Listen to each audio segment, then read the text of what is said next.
sa maafa manatu mo se pele ya oi. Le Parkinson and Bowes skill na amatanga o siya na maafa manatu. Pai le afe valu se lau valu ono. Pala au lole o valu se lau, fitu tolu tolu, fa tolu tolu. Pe emaili le info@parkinsonbowesskill.co.nz mo nisi fa amtalana. O le A1A Tree Care Limited, lato te whaia au onanga nei. Teu, wha mama, wha ngata, pe abe sea ni la au mapongati mai lo whanua. E ma whai fo na lato te wina lau tonga la au matoi te tau. Wasilia mar se funu tau sanga o lana tautua. Wala au lua le A1A Tree Care Limited, le olua tasi olua o tolu ono o. Olua tasi olua o tolu ono o. O le Casa Beds and Appliances, o le tali o manaonga, i o loa whaatotonga ailo mauta, ini tau le lei, toi anangata, e mawai moenga ngao si tutono New Zealand, whaapea se tino fōa o le potumalo lo, lau ai manafoa, TV, la au pese, usa aisa, masini tā lava, telefoni fe aveai, maisi. A whiu ane loa i le whawhituwha Great North Road o tau, po le tolo fituiva Great North Road i Henderson. Le Casa Beds and Appliances, telefoni o valu se lau, lua, lima wha valu, o valu se lau, lua, lima wha valu. 24 hours a day, 7 days a week. Radio Samoa streaming live on www.radiosamoa.co.nz.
le tua le nei o e whaafonga mai pēi le Radio Samoa tasi lima I watolu a mō Samoa I manuia lau whaafonga ma lau whaasausaunga. Talova Lover, this is Cece Winans and you are listening to Radio Samoa 1593 AM.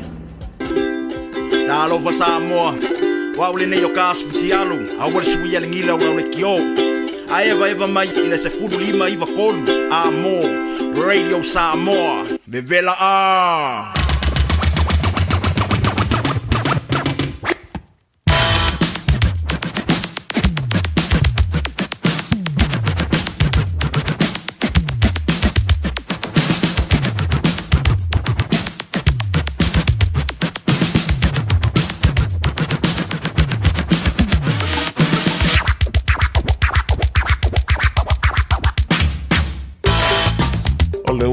Se Marian tu le vai o le wanti le Radio Samoa I le lua se fulu miru tu matene le se fulu ma le lua le reia o le matango fio la stofi le reia so fitu o le basino novemba lua afe lua fa ma lo le soifua ma le langi e mamai le paia ma le manu le tatu o tano o lo ma futo mai fo le ni vai o le aso I le tautua fa wau ala wala leo mai au ki lani New Zealand Momoa le fa malo ia ma le fa take fo I se tautua ma se nanga ale telenga ya TT pe ono to mafuta mo ye le town ali lai le driver si le be fu stimulate ma wantu polkala me la woli ma funga mo le to ona si o le to lai fa ile fia na ne ya wala le long pu ye li o to pa ia ma o to manu me o to pu le ngan to no New Zealand Australia Samoa ya malisi fo ya to ole la lolangi ya talofa malo le soifua male langi baba Aona pa ia le tua o lo tau swina li puvai o leo lai so o se fanta whaitaulanga malo le talo malo foi le ono sai. Te mama tina ma tua ha tātou pa anga masani le aso ma le aso pa talo whantu ia te utau le rewai o le awoli. O le malo si o le nuu, ia talo si o le dai awa ia tu mō ngā ruenga fo o le ni ia so tofi. Ia misi le vai aso mō mone o le masino novema. Ia whaifo i eise si o whaanga singa sea. Le tautua na lava tātou whala. Yeah, what if you malo? Wa fo te fia fo mai be le so fa I longa tausi mai be fo mai. Yeah, usi tai fo tuanga ali mo to tai fo mai fo a lo fo to ina tātou. I to tonu nei ya tro. Talo si fo o le name fa ona anga ia tu le fana wa onga. Ia onga o le fai unga o le nei fo ia tu sanga. Onisi o whanau naua a manta la tau suenga io e le ngantou suenga la vaia la tau waonga. Suenga foi o le NCEA le level 1, 2, male 3. Masenga sultasi sfululua male se fulu male tolu. Tu iei se avanoa se I whai eia la tau studies. Whala I titi ia mo meo fe awe whai le whane. Tu iei la avanoa se ianga ia tu ele whanau. Toi sia ki tā sia la tau mea onga. Io ave ese le telefoni fe ave ai mai o lantou lima. Awa le mea nai le whai eise mea onga stamiti. Ia laina o le tala noa ma lantou wo e lunga o telefoni fe ave ai le sia kia. Ia suenga e pe on the time ni atu yang. O te leiro ia te oepe na whante ia oepe ua matuma e fia. I le unga o le whenga pālota le balo tele o Amerika. Ia, na mai ala tātou tala I le fia nafi. O la lava e mua I luma le sa o le li sa ave mo prestene e o le fo ua toe fōlinga mai o ia o leisi prestene lo na fase fulu ma fitu o le malo o Amerika. I le unga lai pe o nau vai atu lunga I manatua lua se lau fitu se fulu lau fai o pa lota po electoral votes e te tau ona maua e le sui tawa ona whaapelea ona avea pe tofia o ia ma prestene o Amerika. I le unga pe o nau vai atu iai o Donald Trump lua se lau ivas fulu ma le lima Kamala Harris e lua se lau lua se fulu ma le ono. Lua se lau lua ono ia Harris lua se lau iva se fulu ma le lima ia Donald Trump. Ia, ta ilo iei whirangano le tātou tru I nai Amerika po o tau fia ia po o tau whaano no. I le tūlanga fo I peo ni ai le president fo o Amerika. Ia po le fusa ven president mo mua o le watoi pale mai le tofi I le nei fo I tau sanga. Ia, antonu e se umala ngona ma whirangano tangata. Ia, e mara tua fo I le ma whirangano ia ta. Ia le la unga sa whai le president ia Donald Trump.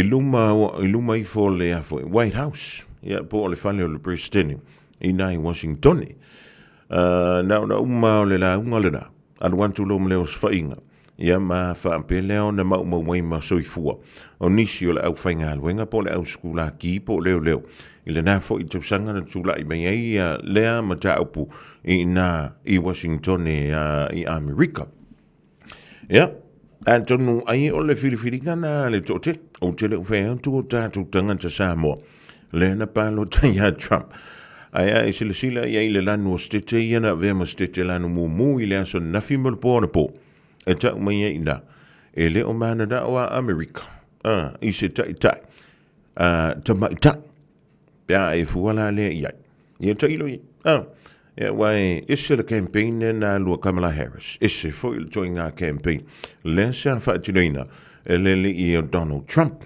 ia e Michelle vala I stete foi e piona tantu taua le me faiona nga I le tu lanu mumu ia me faiona nga I le tu lanu wana stete lava ia Hawaii e piona muli mawina I le aso nafi o le na lanu wana fa solo anto o le na maitawina ia o le to tele o tangata I nai Hawaii wa talo fa antu le malu le tatu tunu le la I nai Hawaii ia o le to tele o to o le sampa lota mo le to mai ia Kamala Harris ia ai e whainga tāvu I le pālota. O le mali o le mele san tupu I la uia mai tau ai le I amatolia ia le tāmo e mantua o le na amatol tāmo enga o lo tāmo e ia le li presidente ia Joe Biden. E ma Donald Trump. Pinta ina lua ia lua. Ia wa saule li po telefona. Ia wa kau whale kongu soi foma no ina o le ali presidente ia Biden.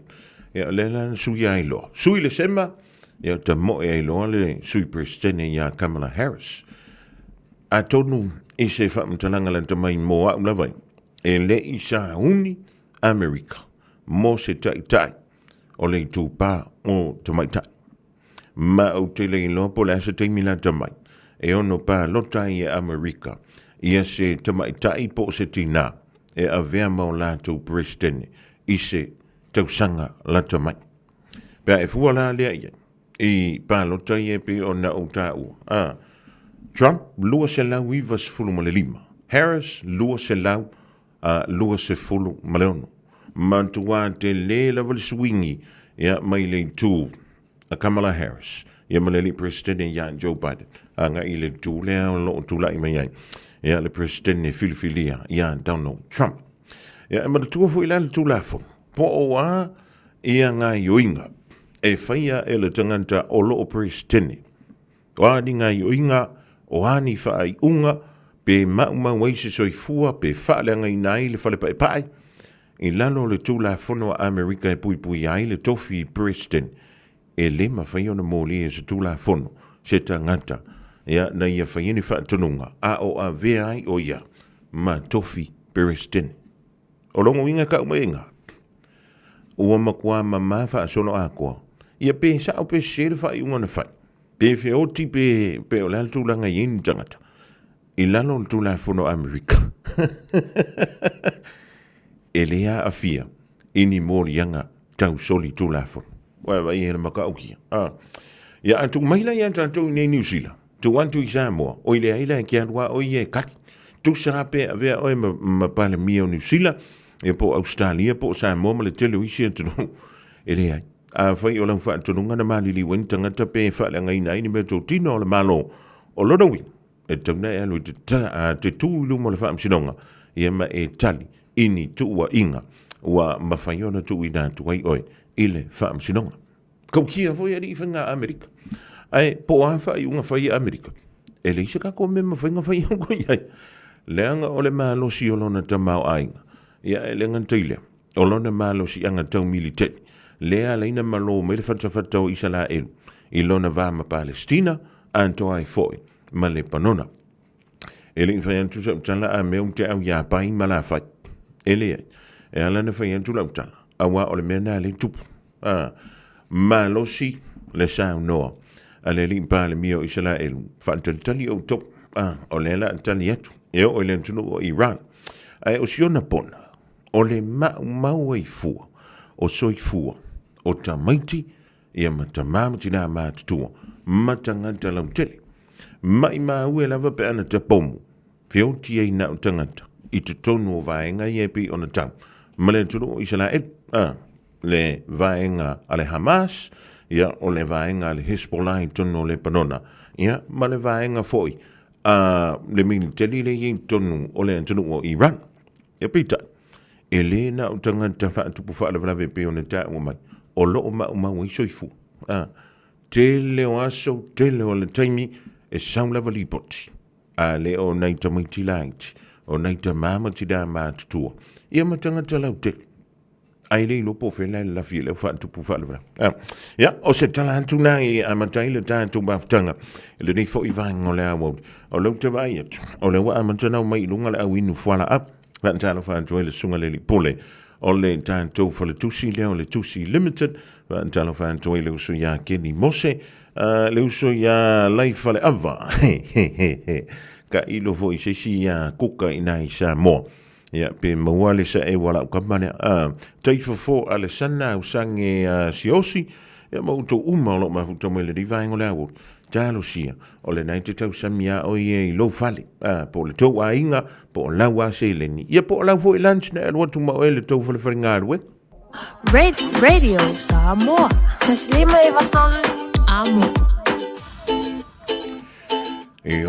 November ia umalo November kirisimasi lo matato kasi singa pese le kirisimasi nga ka kia pula voyo au ka fa ai lu ia fa au lo ka ngu mai lau tanga me pe o ngai lar ko pikong e po le me vo ingai ko ki kia kimwa e wai le no aku ngi manu ka po a mai o ko ingai clean ines malisi ku o kila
Mele pese moe o ele pepe a feina ele o ese pepe ele la se me ke sanga moe o miolo wa fa se fururu o runga le se me ai me ko se ko inga mare no mo chala va tu yola ba lo le so ifua malai si lia Pito Ausili, Vito Pao, e te vise ofisa, va intanto fala au family mori.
O nisi fa fianga mo le mana va nga wenga ia po o vai ainga o le ria o le te fa fu mela tala ele ia o le te me mana vai nga wenga a o tu te so sola ia ma ko wa ko ke lunch ma ko fa pepe nga ko ile fa o ia ko ke o la liana fa pena o mai sika ko manga va kas fianga nga o le fa se mele fianga ile po le o tu mo le nga le jima ho se oros e o te hu le fianga ya ngal valbana tengal valbana ia wa foi se fa manatu mo i tātou le fa ta fitu ngā luenga o le riva yaso ia mi silva yaso mo mo le masino November fa tal va tu lo fionga le loli ma no le fa le faiva ma no le tawa tai wa stofi tātou ia le anga la vai tasi foi pele vi inga ma faftai le li lo so fu tau tu le ni ko yaso bo tātou wa lia so ola vai vai le nga trailer so fu la le la tunu ma lo le usu ma lo fu tau tai ma lo le tau tu tunu i la ftalinga se manu le nei tu la le so ia ma ia fōringa le aso le mata mo pio de la anyangi mali e por sabili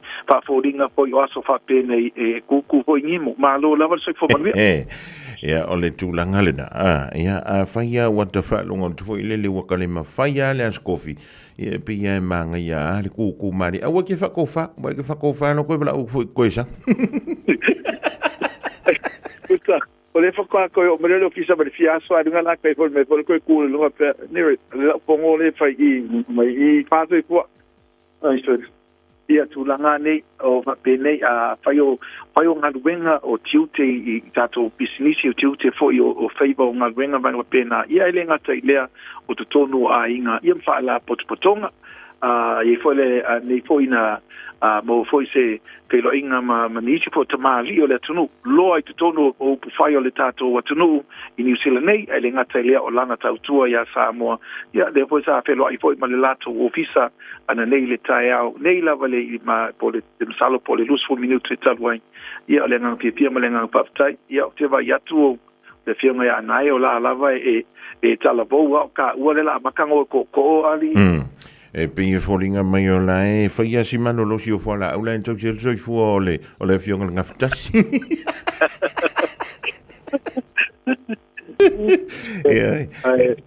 Ai ui lea ia o le viinga lava le li o whaonga ino tātou tangata ia ma amala ia mai polo ni hui whatau maa.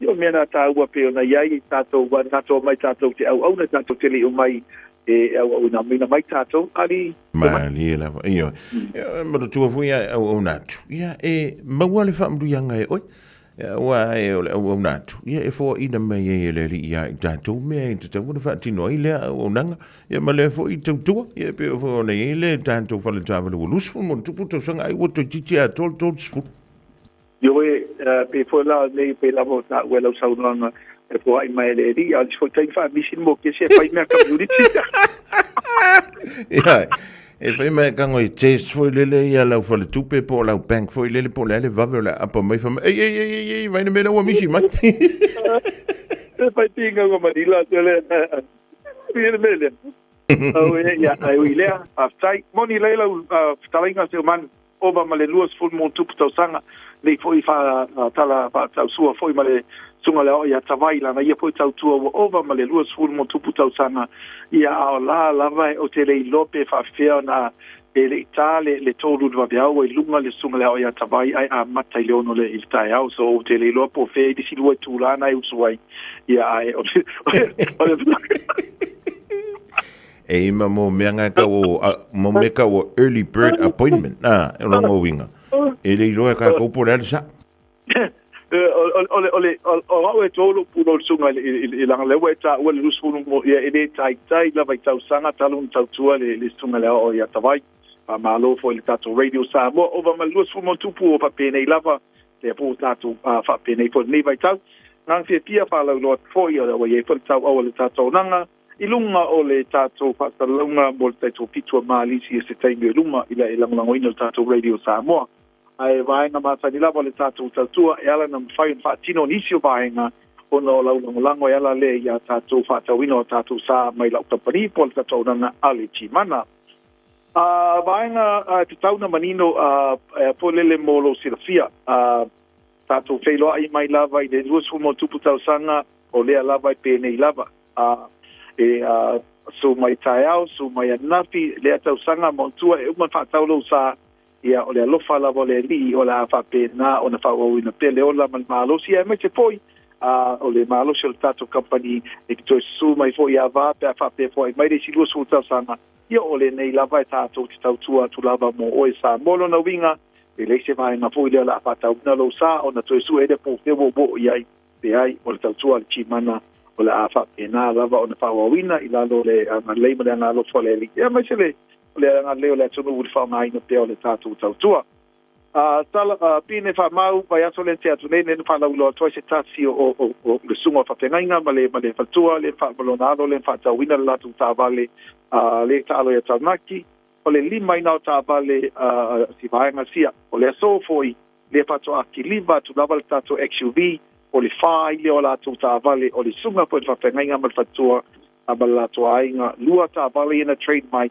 tavale yo tavale na fa tawatu ya le number 1 la to fitua felima se la tu tavale trade pata si ai mal la tavale fo le wa veina la vainga uma ya pe la no faiatu awoni ilima taitaina so to finangalo masa auto fa unga isa fa talanga te sila ile o ngaluenga mai telo tausanga ia te foi la pe na yele tau au me fai ale tato community mana tua o mana fa la biloa mai tia tausanga ile o taniaina ni tato sponsors ma vainga fa pena ia al faingata ni tau ia o na le fio mai nai le na fio mai ia o na lai o na talia ele tato au nanga ia e o na o tua foi pa ma loa toi foi ta mali o le tato wa tunu ia la to sa ta wina mai ole ni fi nanga ole sitseni pena ia ilo se mea fo wa loa ma leva o fi na mai le nei le mata upu ia le fa fa ia o ai o mali manuia le tau mawhainga al tamali o le tato wa tunu ia pa pena foi ni sila wi sia tunu sa la to langoina le fa moi ma lo fa faiva au la wauranga chi mana o oe nei se yo ataiao e mātou te talia lava la lo whirangalo mātou te au na pui mo oe ai whaftai le whaongaina o langa wala mai le tātou ofisa i le lua fitu o wha o lua fitu o Barcelau chi mana mertasi o Barcelau whao no lua ono lua tasi o Barcelau whao no lua ono lua tasi tātou telefoni walau fua tātou tuatusi o le lua Kitser Avenue nei o tau tu mamaliu mai pafsili tātou whainga mea lo whai afe tāla tātou referral afe tāla mo tātou tātou whātau mai te foi tele a tātou promotion se la pa pena ona anga le yele tātou nanga ia e tātou whelo i le ofisa ma le whawalo lau sunga le talainga te manu whai tele mo le wanoa le neo au le whai mo le lunch tātou whelo pe tātou whatou ai mo le tai nei whatou i fua ia tāmoa so i fua mai ria le whiunga le alo li pula le tautoma le unanga le jimana hoseo oros maua i le Lewis Fuluvalu Atkinson Avenue o tau pe e wala au yeinu merama sani dai sa ili esu sa e le nganta mui tātou ni au kilani e whape fo i no utu tua oi e whape fo i le motu i saute o ni usila rei Joyce Fulutonu mirutan talo le tulai tasi tala mai yasi yuli malau leifi Michelle Polkalam le lu tau molo tanto wola fa le nganga i se tenia le o toe mama All I hear is Radio Samoa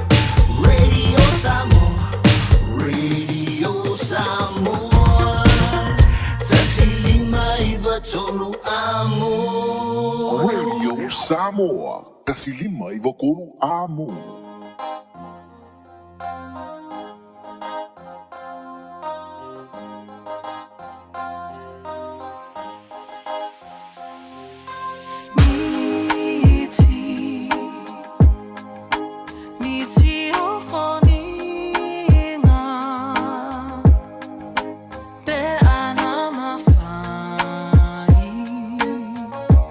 Ona o tangoina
Ia ia te au.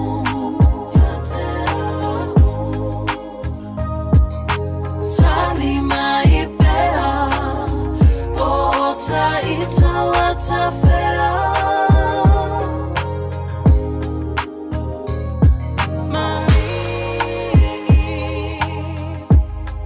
Maningi loi matae, ta fia te patasi, io folinga matalasi. Tafia te patasi, io folinga matalasi.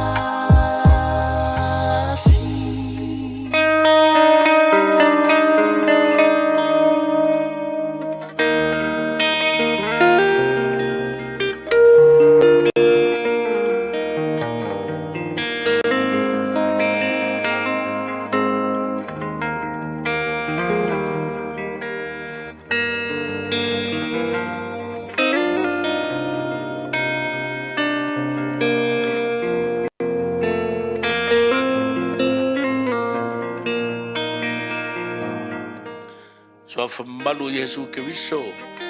Ia le ola. O ia foi o le a o le kalesia te o falo fatu ai fa poponga le tatou porgalame o le lui tau mo e. Fai tau ina la mo tatou le salamo iwa sul mo le lua. Ar fai upo sul mo le fa. Fa pea le tala ar fai salamo. A o ina uru sina la tau te fua mai pea lava. E malo losi malau ola ola i la tau. Vaenga lona lua o le whasoa, sa whapena fo en whasoa i mo tātou. Aua te whewhe i le avea mo o ina ua avea o i matangata matua. Ioe. Mea nei e ao ne sila fia i le avea o i matangata matua. Ia ai le leilo so i fua malolo ina. Ioe. Ia teu whale leilo tino e tu sai malo tamau ainga. O lono winga. Aua ke mga o le la e lima se lau kala. A ole se lengi ngai ko ngar se lau kala lona tonu kam foi que esa ili so songi mais ka so songi i lo so fu malo lengo lo health lo winga fa paling i le tau sami ia ma va ai le fo mai ia ma fainga exercise o lo winga le tala e fe so ani na ia te oe e fa malo sia i pelo ma fo fau ma au ai e popole ina wa vai atu ke le ngese lau savati wa kaulele leila wa ai ia po ole le foi lau falo ai le fa pe ola avele le o lau wa ai mar kaulele o lau falo pe ke ngese lau sa ma me pe ke fe ku ai lo tu langa fa tanga matua le ai po le ale tele o lo so fua ma kausanga pe o fa mai le kusi kala al fa salam kusalava pe ke urusinga e ke fua mai pe lava ma e malosi malau ola pe ia le so fua o lau sunga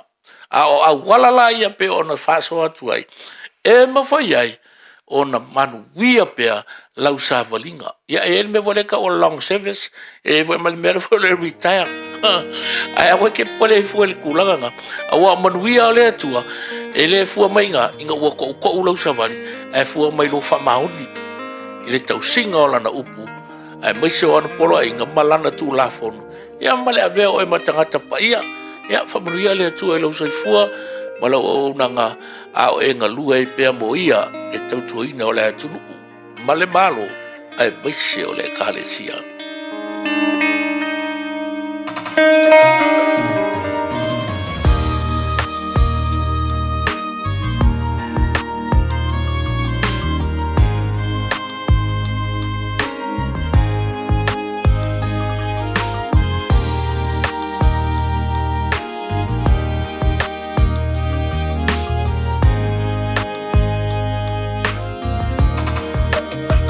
Te o se ata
Kamala Harris lona fai ina le fainga palo ta Amerika. Filifilia le professor papo New Guinea le tof presidente mo le o ongo sai nisi ale Pasifika. Ta alonga lua swinga wo fai le u black silan au mo mota alo le ta alonga mai alani. Ifa fonga mai al falo telena o ni tala. Mai Amerika le sui filifilia le partia le Democratic ya Kamala Harris ta fai sana fora sanga ila na aulong lango ina o mai ona ye talia lona fai ina le fainga palo ta Amerika le taione. Il sui leo le Republican Donald Trump mo le tofi presidente. Wa mano malo ia Trump le whainga pālota ele lusa lau inu sumaritasi o no fōa o stete SS o Amerika por Electoral College ili teimi nei lea ele lusa lau Fitzgerald Harris.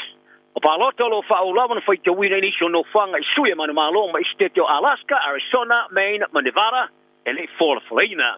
Tā wala au ia Harris ia Trump e whae loa iai lo na tuli ino na whae ina. Ma whae ai sana tautalanga ila na au tāpua ili University of Howard i Washington e DC. E pe na lesa ia whari ai e te tawana la tutalia le unga o iai le whainga pālota. E ui na o ia talia le whae ina le whainga pālota a e na te le talia le pūsuanga tā mūsai sai ai. Le lato whaato sina e puna ia tā wai.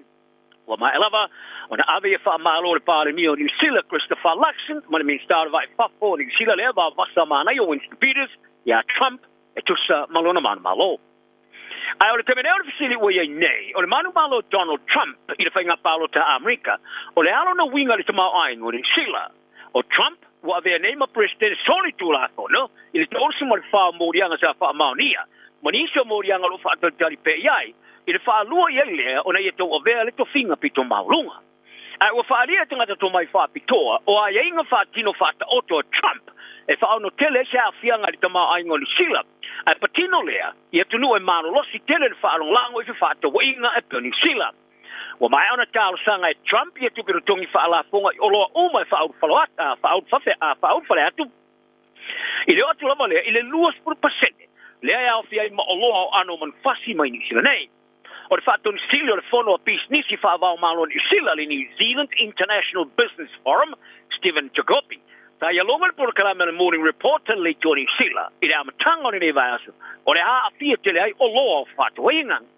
O le suisinia mua ana malo ni sila sa whaia whiutana ingo whaatua inga Charles Finney.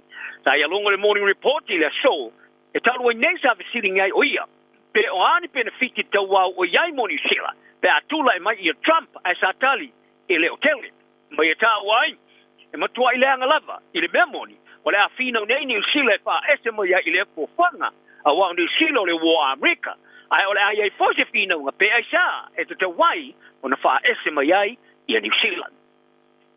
Sa tau fia e leo leo iau kilani, ale sidia mas te pulma le tasi miliona tā lao le tau a seti mai kengi tanu mai la amatanga o le tausanga, i silia ma le wha o tele tuai a seti sa tau fia, i le temi wha penei sa iai, il ke sanga to wai o foi no mersa fa matu ina le to di sila to wala to la fo no fa mtalanga lo ia por Official Information Act o fai lo ai tu sama su 10 miliona tala ta fa pena ia vai nga sa ta fia e au fia tino tope a rio ma auro ta vale fale mas dia seti cha pau ina ese mai teni au kilani mai ia worry e o ia o ke topo le wa fa mo fa o le au fa inga wa pasia mamau ai le tu samale lua te simale valu 2 miliona tala le tau a seti ta tau fia le tem fa pesa ia le tau sanga o mbae pa lia le leo assess of civility detective inspector Christian Donat o le vaengo sori ngā tula fono i tūtau tupe o le tau me sa tau fia e fua le i vaenga este o le tu sanga e o tau fia ia leo ia le tu samale lua se lau sfuma leo no ape tala o auro ma rio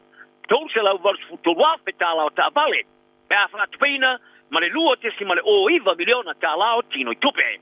O whale wha sa tau fia le wa Januari ma Oktopa ruafe ma rufu wha, e tusa ma le valu miliona tesi ma le wha 2 miliona tā lao. O le rifa pito sa inisi vai lau papo mai po le pharmacologist mai papo ni kini.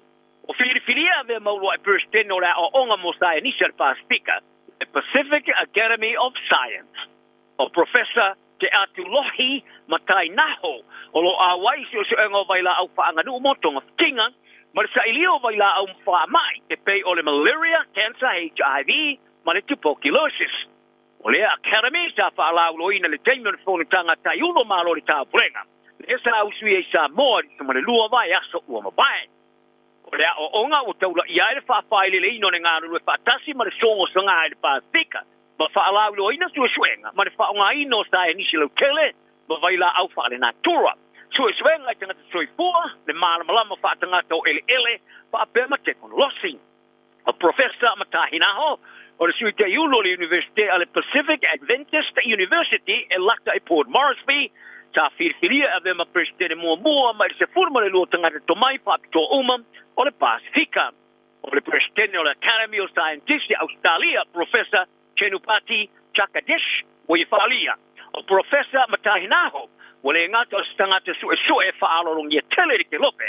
Ai o se tangata nau tele le power mata whai o i sainisi, mana malama whaanganu, ma le whaamalo se a wino le sao se a sainisi televo, i le whaale le a tili lea o lo tangata Pasifika, ma le avea o le rurangi o se no whanga pitusili ona lei. Ia taro te alonga ua whaia whaamalo se le All Blacks i le swinga se lua ilana au mori te alonga ma Iolani le whae ngole vai asadei o noni manaua.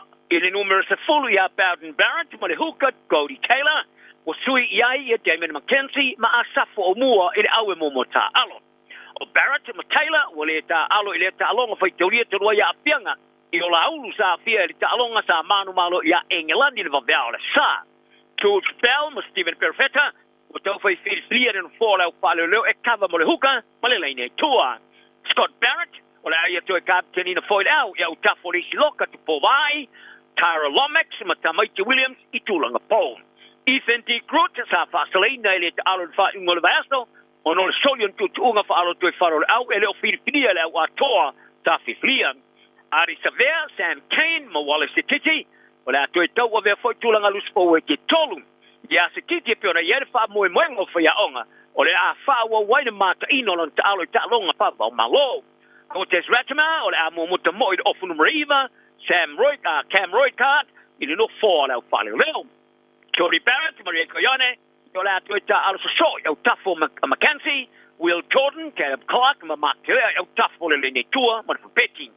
O le ta longa mune muli a Iolani, ma le All Blacks, a ta alo ai o le fast longa e whaar tu anga Shampiri por le quarter final, i le ipo le rolangi o le ruafi ma le rufutolu, le sa whai nai Iolani. Ma le tālonga le whai unga le vai asto, o iai le wha moe moe Iolani, e toi tau iai le whai ina, le sa vau iai la tau ma se ava noa, na se manue au se ele sua ngā shampini o le ipo le rolangi, mo se taimi mua mua.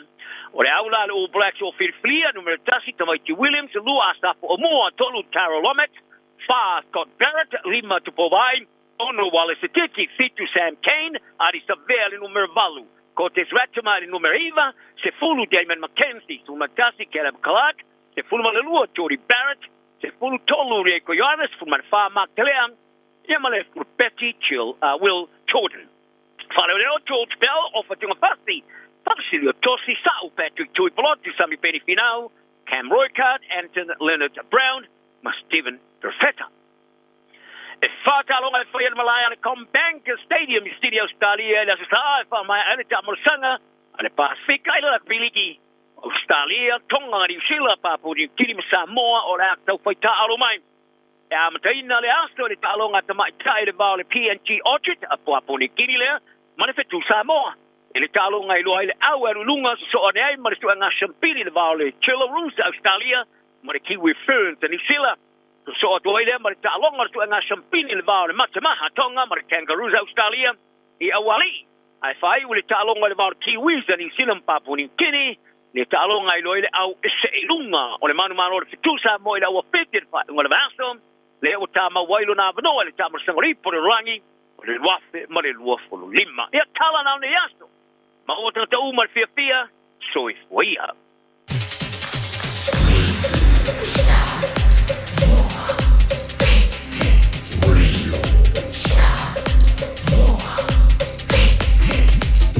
Se limo i votu, amo.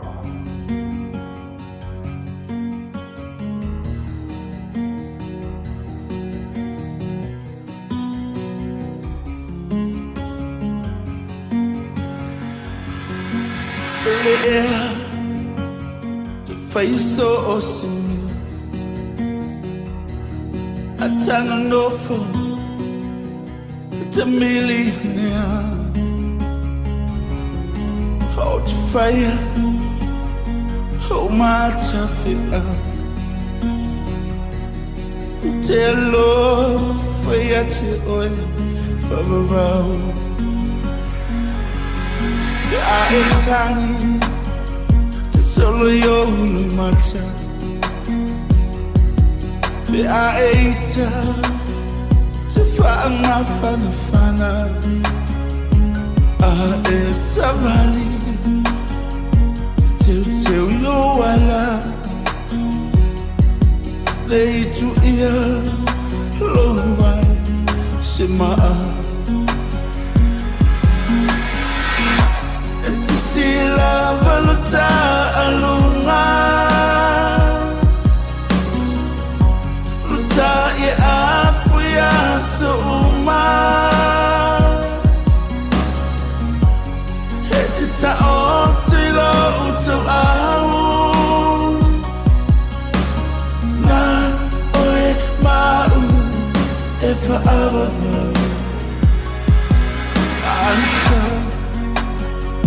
whailene ufu Somalie a e tofo e ona E o se vai Pai atu maunga E te inua ia so uma E te sila valuta alunga Luta ia afu ia so uma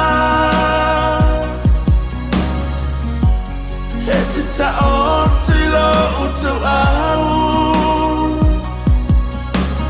Na oe mau e whaava E te sila valuta alunga Luta ia afu ia so uma E te tao te lo utau au Na oe mau e whaava Na oe mau e whaava Na oe mau e whaava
Tulangang fa taile sunga ya se yuli mona leifi mo anta to tala I vai fa no le fo ya woli o le so tofi le nei o le so fitu le masino novema lua fe lo fai toi a widan tu link tu lai lua I le wo dei pa anta to woli le lo fa langa le o le tua ai a fe o 94 malanga I sa mo il fa ngol le to sanga ya e te le fia vave o fo ile tau ainga au te pole fia langa o le wa fa tasi mai le fionga ya le vasa Sunny Rivers o le ofisa ya o tangata ta fa mai moa antu I sa mo I totonu o ni usele nei ya wa fo I se fa manantu mo I tatou le vasa ma lo le fia le faiva ya ma lo fo ile on sa u te lo wai fia o tau mafana ya mo tau sa fo ile lai le nei masino novem ya so fo manuia male langi mai lau Leo fionga foi a pora to fasio manu na rora va tau tua ma no le fona le le so ia ta le la vale tau doanga ia te pono le wa mo foi se la o ma fai na ona ga e mai foi ta to farfenga menga ne ia emne o mana o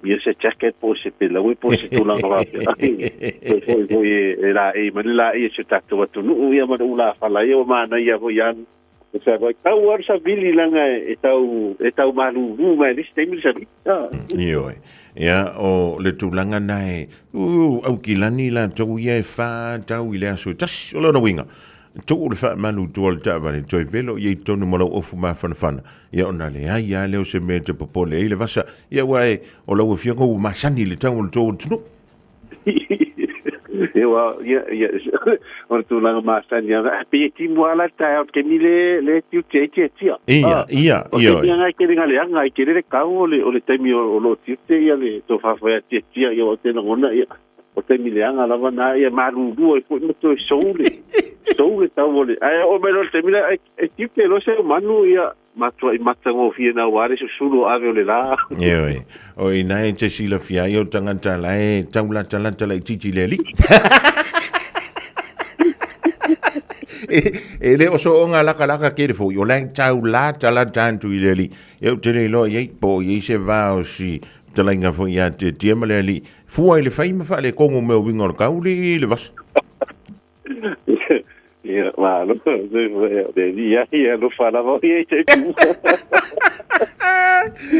ia le ia fa tangi le fo le tu te mai lo so fu ia ma lo ba tu ne yola o le mo tantu ye ile vintau ia e uma lo le masina ne o novema ia ma ta fuina tinga lo to ya ta le malu le tu no to pu e mai sa mo le vas ia sa o le la va te pe o le te mi la vale ne wa mata fo yona nga solo ma fa solo fo ina ma fa wa tu fa ingorta usanga e me se fo ile tele o to fuanga na ta to ainga wo mai ma sani ro ta pena tu ye ia ele la se me ma fa inta to pe no ma fa ta si mai le ia pe le nga fo ina ma to fa ta la ta tu ia o pe o na nga la vale na le ta to ta ga venga e pol pulenga fo ta fa mai mo mai fa fo ia fa tu la va ta longo tu pe ile tele malana no ayo tato au nanga fo I fa ngai le tai ia wa le na ole asia sia inga mo go ia mo fo le tai mo sina malo longa fo ile nga ile ta fanga ia I fa nga fo ile ia swimming pool fa ta di malo ia matulanga fa pe asia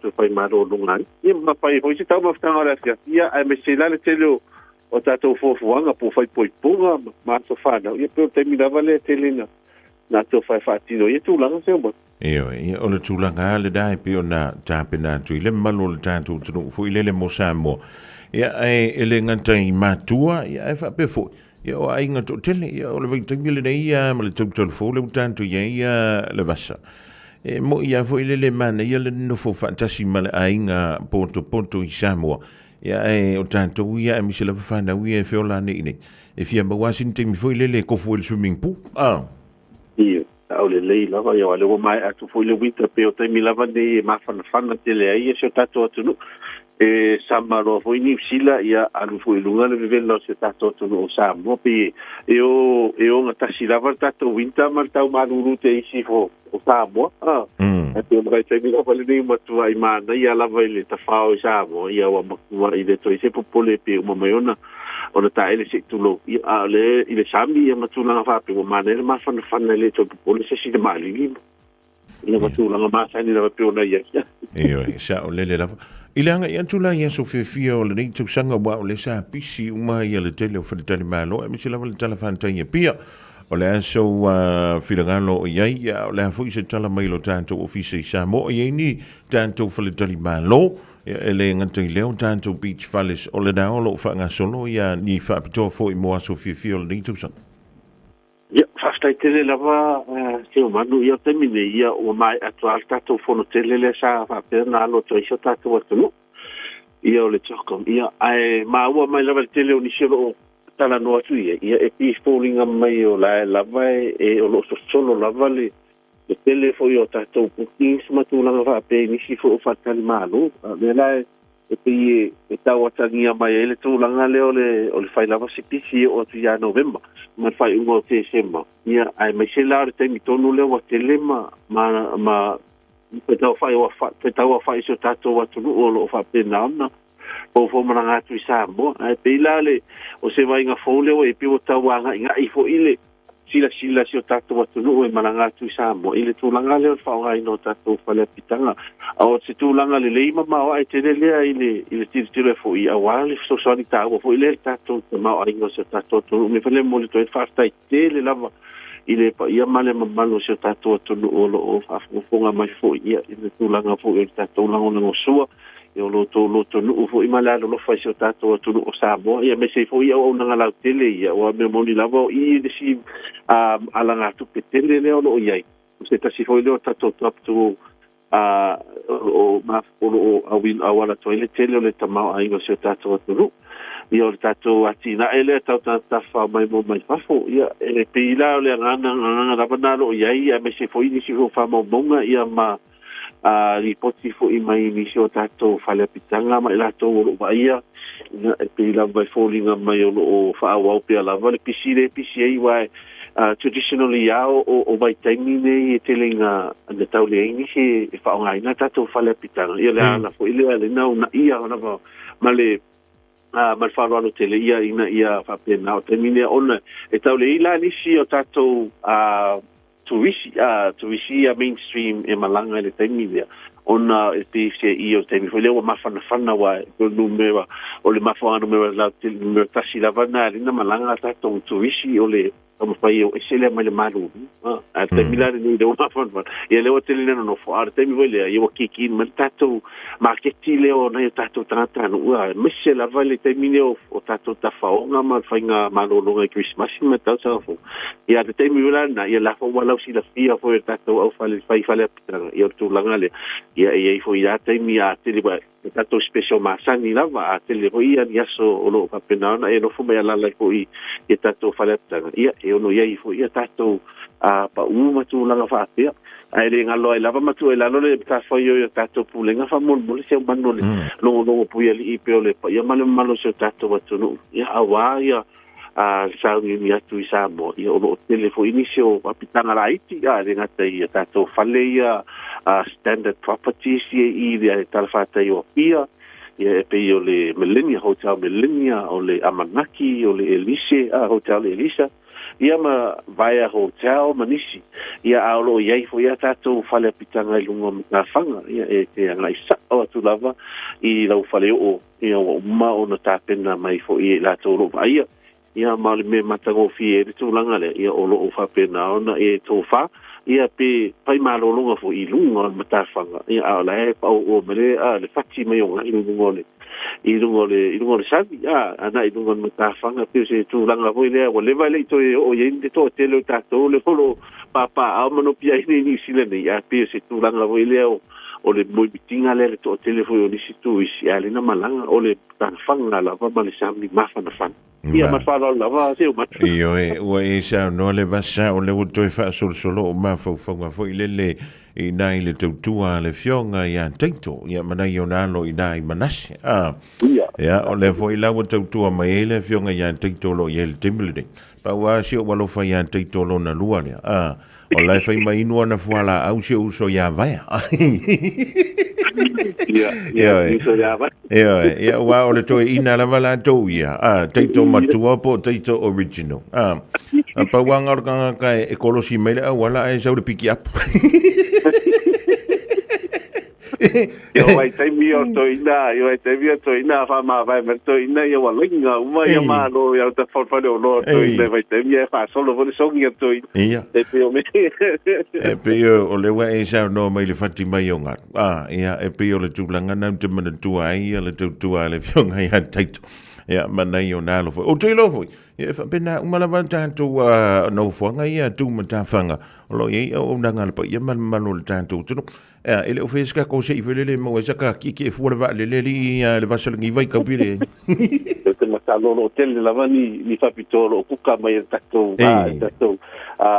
tato pulinga Samoa ia le fo ia o fa pena na patal tali po le fo sitala le asa o mai Samoa ja so po e amatalo na mi stato fa pito fa pe para o termine ia o pe te tau fa lo atu o le sta ta ia na o le atu Europa ia se tasiro tatou fapito ona ina ia tala taula va male taimi tatou fono le termine na a fio mai fo ile tupu male malana masioko ia te langona lava e pe lava ki langona yo ti no ia se no ta pena mai ia te longa ta te toi fulongo na i lava pa o le sia tapu kala ia no fai no le pola se tu langa wo o ye ai o me moni lava ia le na tia lava tu langa o ta so fale pe na e a sa no feta la i te o bandu ile ne mastango fi a wa na lava le fio angalo mana se le o ia ta to fale pitanga le ia songa ho ia vai ia manaina e mai se fo ia tua o ia lo ia lava la vai ngalo change speech fale so tai no tal fa tai le no le se ta sune o no pito silio na ona matango fi fo i tu langa la ia tau mata fa matango fi na si bo ia mo lava no se ta to no lo malanga sa bo puksa malanga sa vai war tala lava na lo mato fo ia ta to tu visi mata to pero ingoro fa ia ia a pai te fio atu sa bo e foto e o le sa bo ia e ia to na e si la fia e mo li mawina le matango fi la le sa bo ka fa e tele o le mo tele sa la fa Malo va te le vasani te wi si vanga ta we te fia sa no ia ele a me ia le tanto no mero fo so ta ia to le malo o le tanto o todo le o va pe oi le aila o le beach fale lava ia wa le fa ia in fa lava a inga ina le vas ia ele leila va ngana ele funi la to telefoni te mo mobili fo la va ngala su e vo te o ke waru ko foi ngale uso le ngo o beach fale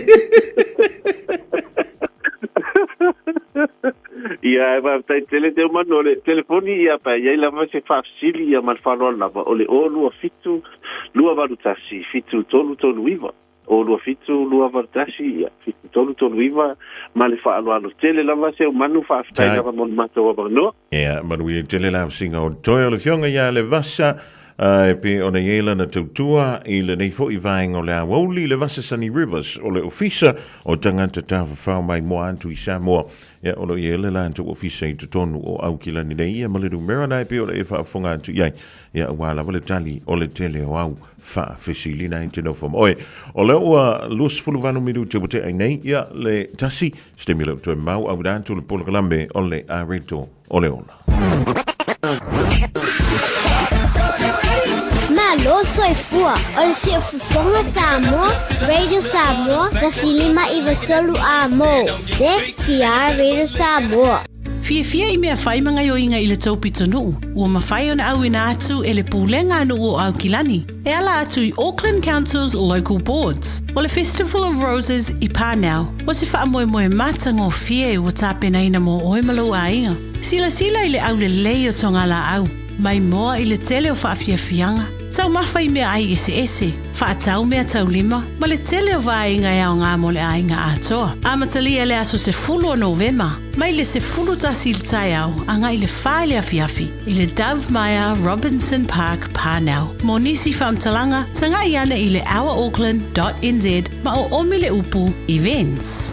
Le Casa Beds and Appliances, o le tali o manaonga, I o loe whaatotonga ilo mauta, ini tau le lei, toi ananga tā, e mawai moenga ngā o si tutona New Zealand, wha apea se tino fōa le potumalo lo, laulau ai manafoa, TV, la au pese, usa aisa, masini tā lava, telefoni fe aveai, maisi. A whiu ane loa I le whawhituwha Great South Road o tau, po le tolo fituiva Great North Road I Henderson, le Casa Beds and Appliances, telefoni o valu se lau, lua, lima whāwalu. O walu se lau, lua, lima whāwalu.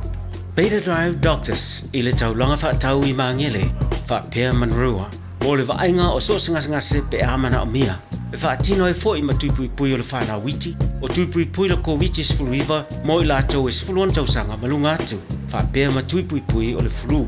Pala au telefoni, lua lima fitu, walu lima, iwa walu. Mo so wanoe whaatino ai nei au nanga. O fisa whamai I maangele I taftafane o le McDonald. A manrewa I taftafane o le Whaletusi po le Public Library. Beta Drive Doctors Clinics. Tasilima I watolu amo. Radio Samoa. Bread of life sent down from glory. Many things you were on earth, a holy king, a carpenter. You are the living word. Say it now. Come on.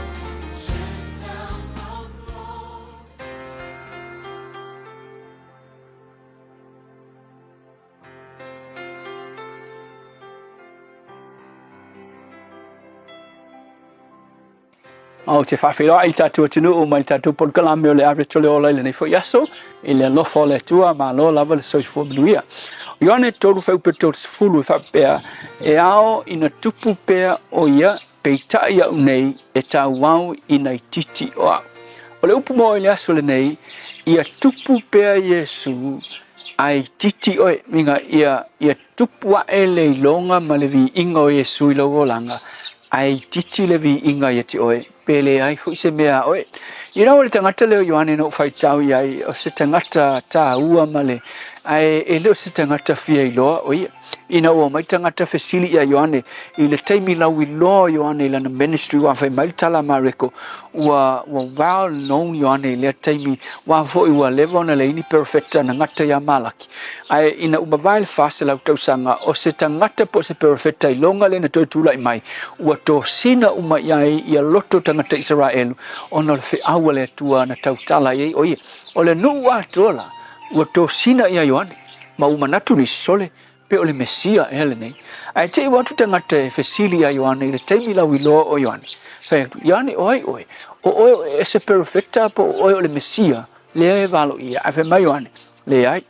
O au e le o le Keriso. E le o au foi o Elia. Whai mai. O au o le leo o le alanga I le vao I nā teu ia o tau le ala o le ali. Ia koe o le siasu. Koe o mai tangata whai mai Ioane. E ili tangata la e whailanga papisonga le spiko le vai. Ua tumu I tangata. O Yesu la le. Ua uma I tangata ma muri I to tele tangata. Anga o seise kako whapea ai.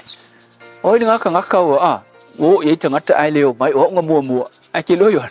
E o mai I tangata e whaiaku Ioane. Ka ngaka kongwa o whaiatu ai. E siri atu o ia iloa. O a unga sau e teu le ala mo le tangata le na. Whai mailo ma le tala Ioane. E ao ina tupu pea o ia. Ringa e tau au ina tupu le lau I loa ma le a vi ingo le tangata lea. Pei taia unei e tau au ina I titi oa. E lola le songa o ngā mo o le asolnge. Ia e maua le loto Ioane. Mea uma e ke whaia. Mea le lei ma mea matau tiao ni whaongaanga ma ni mea alofa ua tu matilai oe mai longai oe. Ia whai o se mea. E tupu ai Yesu I lo langa mai loa e tangata Yesu ma popular ai Yesu ai anga ai o ilano wa tele tangata wa tele nga tupu ilanto ai alu nga ilano Yesu ai ke lol me na o ia le tua o mea uma ke faia mea lelei uma te faia mea lofa mataleni o fatu funanga ese mawalunga ai lo langa ia faio ni mea e si tia ai le lawiloa o Yesu mai loa Yesu ai titi oi e ila u whanau sa ila grup whanau whalenga ngai lot o wai lunga le YouTube o le me foi o TikTok o le misi vai asaitas fai mai lato grupu ngai tau le fale o grup e atunu e mata foi tele tangat au tama tala vou foi ila whanau tala vou le ya te duas furman tupus fur valu a le grup la tama yang pese foi le o pese tama itini ia ma pese atini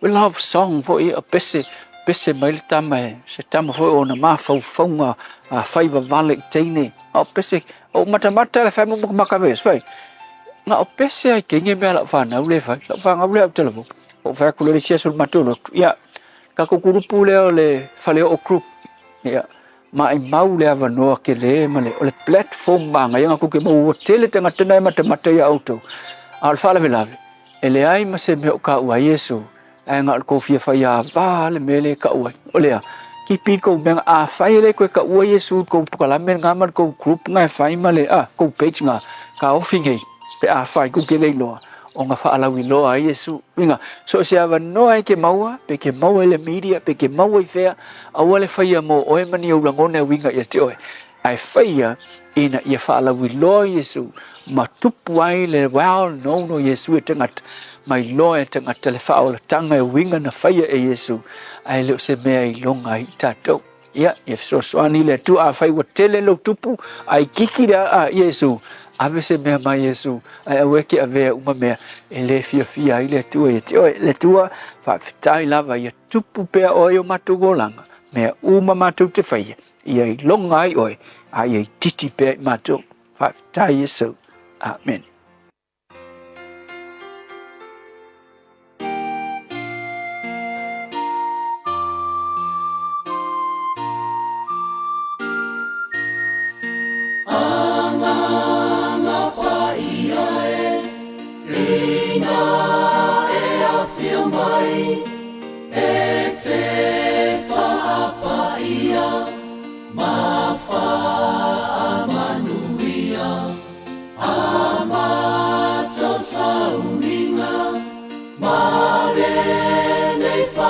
Singa afio mai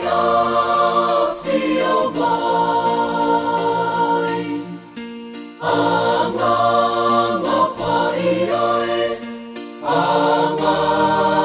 pa iae o ele pa ianga o ele malosi anga ia mafuta mai ia ufana vai mai afio mai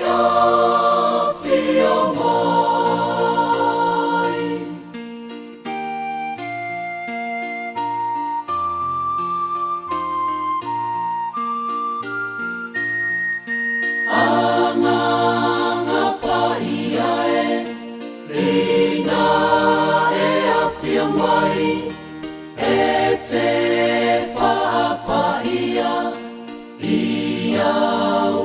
au na nei mātou te amai ia whea we whai afio mai anga pa iae o oile pa ianga o oile malosi anga ia e mafuta mai ia ufana vai vai afio mai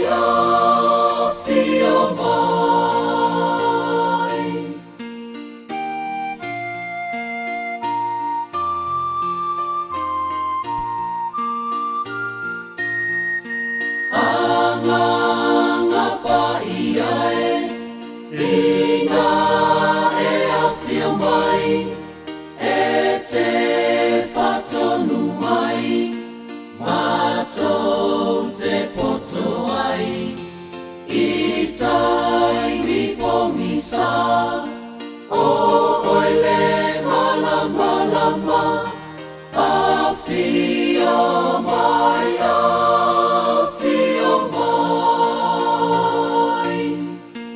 anga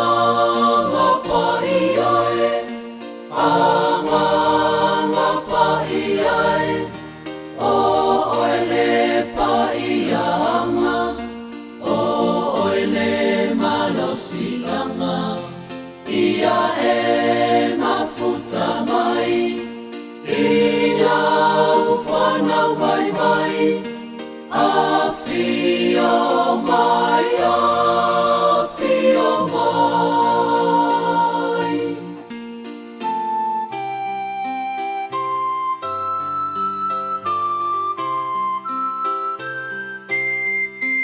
anga pa iae rina e afio mai pa amano si au mai la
So whangamali o le vipese le sina o le file mu o le pese o whaingo ina nganga pa iai a fio mai. Tau lukwan tuai le polkalamida o le a reto le ola mo i tātou umala ria woli ba ia pasta la whae le kopa. Ala tau mo se si whaupoponga i le aso a tāba tātou o lia. Le lofa malanga le o le tua toi sfulvanu miru teo na tāle o le Julai lua. Ta lua toi au dātu ia tala i vai whanua e peo na whunga dātu e se yuli malau leifi le Julai tasi. Talavantia lo sina Auntie Marietta Amelia Moana Jeremiah Valo Anga o le mahutamai nai Hawaii ma lo tuto tasi fil tato so le whapea kai ko o ele ngā a miel vea sunte ia ele whaina tato wha silsilanga bea mai ala tala lea Radio Samoa Tasilima Ivatolu Amo Radio Samoa Tasilima Ivatolu Amo Nisi neo tātou whāsu silanga na watono mailo official Radio Samoa wala wale longa pui ili i ole pa ia malama malu o lo tātou o tano I wha moe moe le whai unga o le nei fo I vaiaso o le so la wala to ia o le aso le whai e le tātou Zumba a le team No Excuse Zumba Talofa Samoa, ma le tuala tātou Zumba a le team No Excuse ia so tofi e pia o le masidi ai I le OMAC po le Otara Music Arts Centre I le tolanga whaatau I Otara I le afoleono I le fiafiana nei e le se tutongi o le nei Zumba sumai tātou fiafia ma whaamalo stino whaatasi a wale soifua malono ina e maua le tātou Team No Excuse I le tuatusi na o le ono pa se lau Alexander Crescent I Otara ma le tuale afoleono I le fiafinei e te whaamalo stino I le Zumba o whaingo ina o le Team No Excuse I le ai sona tutongi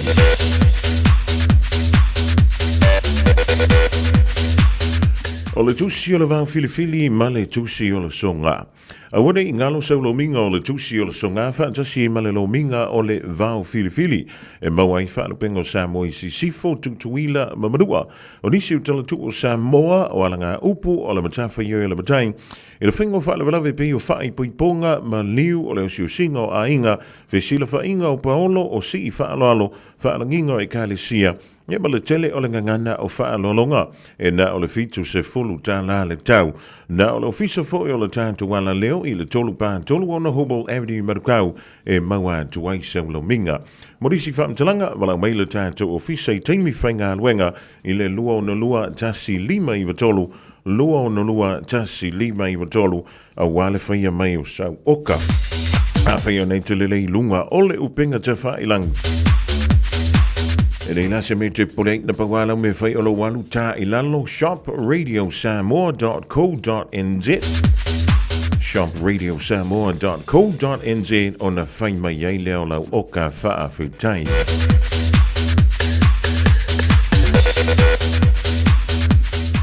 O le wha silsilanga mo le ainga o li o wha vai vai o manu I sa papali.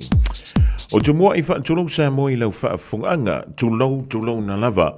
A o le rei wha silsilanga I wha bitoa lea I suli masua wha uma o le rei a inga o au mau I au te aroa nei o li o wha vai vai o manu I sa papali I savai. Wha malamole mara mia sa tātou toi whiloa inga a o le I tu wha tu mo Samoa o I lantou o lo tātou wha moe e pe o na silafia e le lei lava lo tātou nuti mea wha tasi e mau popo ai ia matino ai le wha moe langa I atu le lumanai. Sumai mamari mai e whaiso whirangalo mo lo tātou wha moe I Samoa ia te sema. E wala awan tuai so se suli o le rei ainga li o wha vai o manu I sa papali I rei o tātou a wai ia o lo o whaia ma le wha aloan tele.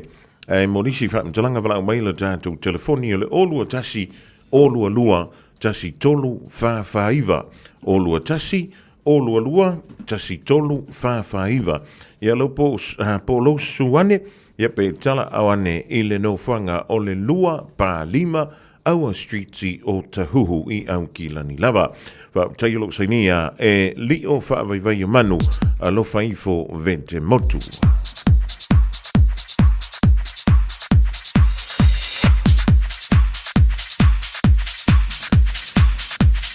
silsilanga mo le tuma lo le fanga ma fale a se la.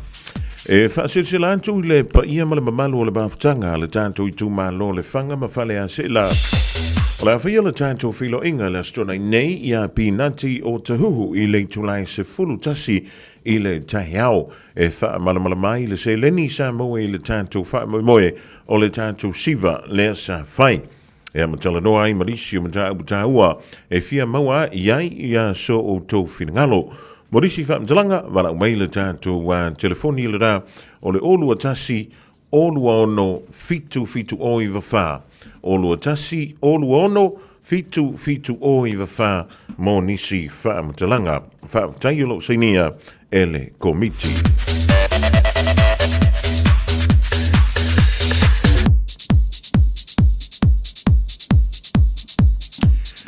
Silanga mai le komiti o le anganu I matanga luenga tasi uma ale PIC au kilani nei. Lalango pia ia foi o lau sa moa ma lo le pale ma lo le folau. Fa silsila antu le malu o sui usufona uma o le tanto komiti o le anganu I matanga luenga tasi uma ale PIC I au kilani nei. O la awhia le tātou whono le stona nei I le nati o Tara Park I le no whangai whatau nui nei ta alonga tātou au talavou ma tātou whilo iai nā pia uma le lunch e mana umia lo tātou au waa poto e whaamautu wai ia whausanga o le tātou polokalame. Monisi whaamtalanga ia whaamsota hifo le teite whono ia vai malamalo I le olua tasi olua ono fitu o I wha. O lua tasi, o lua ono, fitu o iwa wha. Ia pole autu stusi ia fo la sa. Ile o lua tasi, o lua fitu, ono valu fitu lua. O lua tasi, o lua fitu, ono valu fitu lua wha fitain.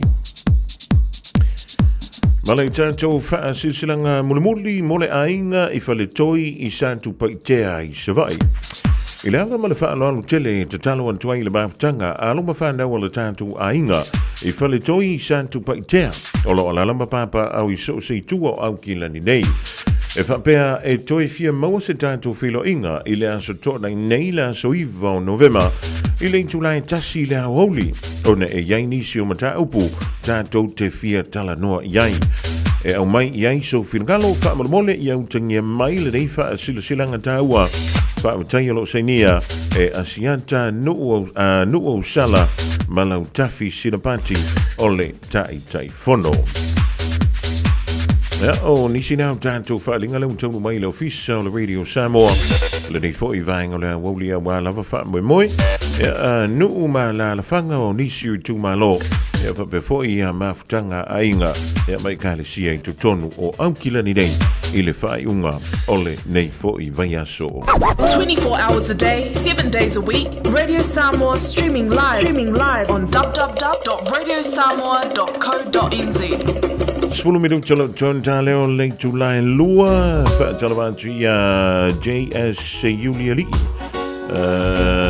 Yoi ya fa tele mafuta mai. Ya mo tu mo le fa tasimele di vai ngola woli. Tepatasi Scanlon le mafuta mai dai California I America. O to fiel to Preston phone. Yoi. Oi na palota, oi le I palota. Oi voi le manuia la na sui fa tu. Ya wa paula.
Tu whakamani e nao le rosa pa e malapese ia Isabella i oe Pea ngai ki ka whao Isabella ngai alua koe mai se mea ai o le auti O lea ua toi whamiri utuna tale o le intula e lua tale lua o tala i vai whanua A whio nei te whapeane ia to e lawa e makwa ma mawhangi ngā luenga i le so Ia e maratua ia le au whinga luenga le TV tasi Ia le TV tasi le whai le lantou porkala me fwoi le tai o le breakfast O le ua ta ua mai li poti i le so O le sa nga ia tu nisi o le whainga luenga E whai ia le lantou fontanga ma le company le TV tasi Ia mai o lo i le fuafuanga e silia ma le lima sfuru ia avdo whainga luenga o le a veseina Ia mai le TV tasi i se taimi e le o toi mamau E au fia antuaila ma i lantou o le ilunga o le tātou polakala mena o le breakfast show. Ia, ma le au pu e ata. Ioe, o le talale nai pi o na ufai tawa tuai. I le nei fo i vaenga o le a woli. E se tala wha noa telefo i mai le tautua mala unanga na le TV tasi. Ona o le fia wha sawina lea o le tupe e tolu se fulu miliona tala. Ia, o le talana, ai i seisi tu. O leo te whai tau tu fo i whai mai. Ua o antu ila se fulu tasi miliona ta la. New Zealand. Na wha pelea o na tau fia lepe ave sea e malu o le malo mai kengi i to tonu o le se fulu masina tatuai. E mai kengi tono New Zealand. Se fulu tasi miliona ta la. Kwa maanga ia kere fo i leme. Alu sit. Fela lela ave kako kupenga. Mele kufa mai mamako i ringi kupe.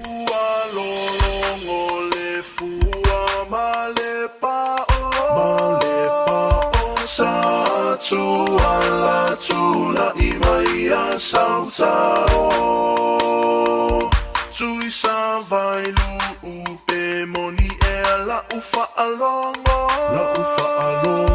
Ta fia tauria se tu fanga so malo Oi Samoa Oi Samoa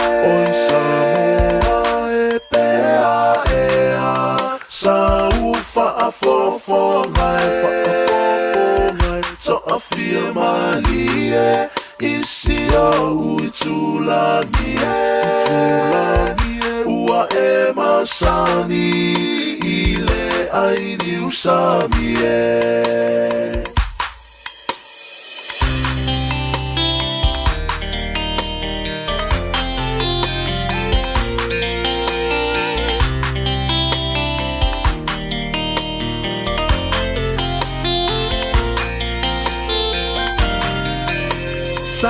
Sia fo ila ulu se va ia moto Ole la male masina olo uanga se toto Olo upale uale so Ua matusia la ufa asaro Ele fane so ulo to ae aloita ile fa alomo Auewe tali Soria e te whaanoa Ono ua lufa lena Dia ua e loa Tasi lua tonu whale alofa Ae lima ila utautama Ua lave ai o umama Mau utotonga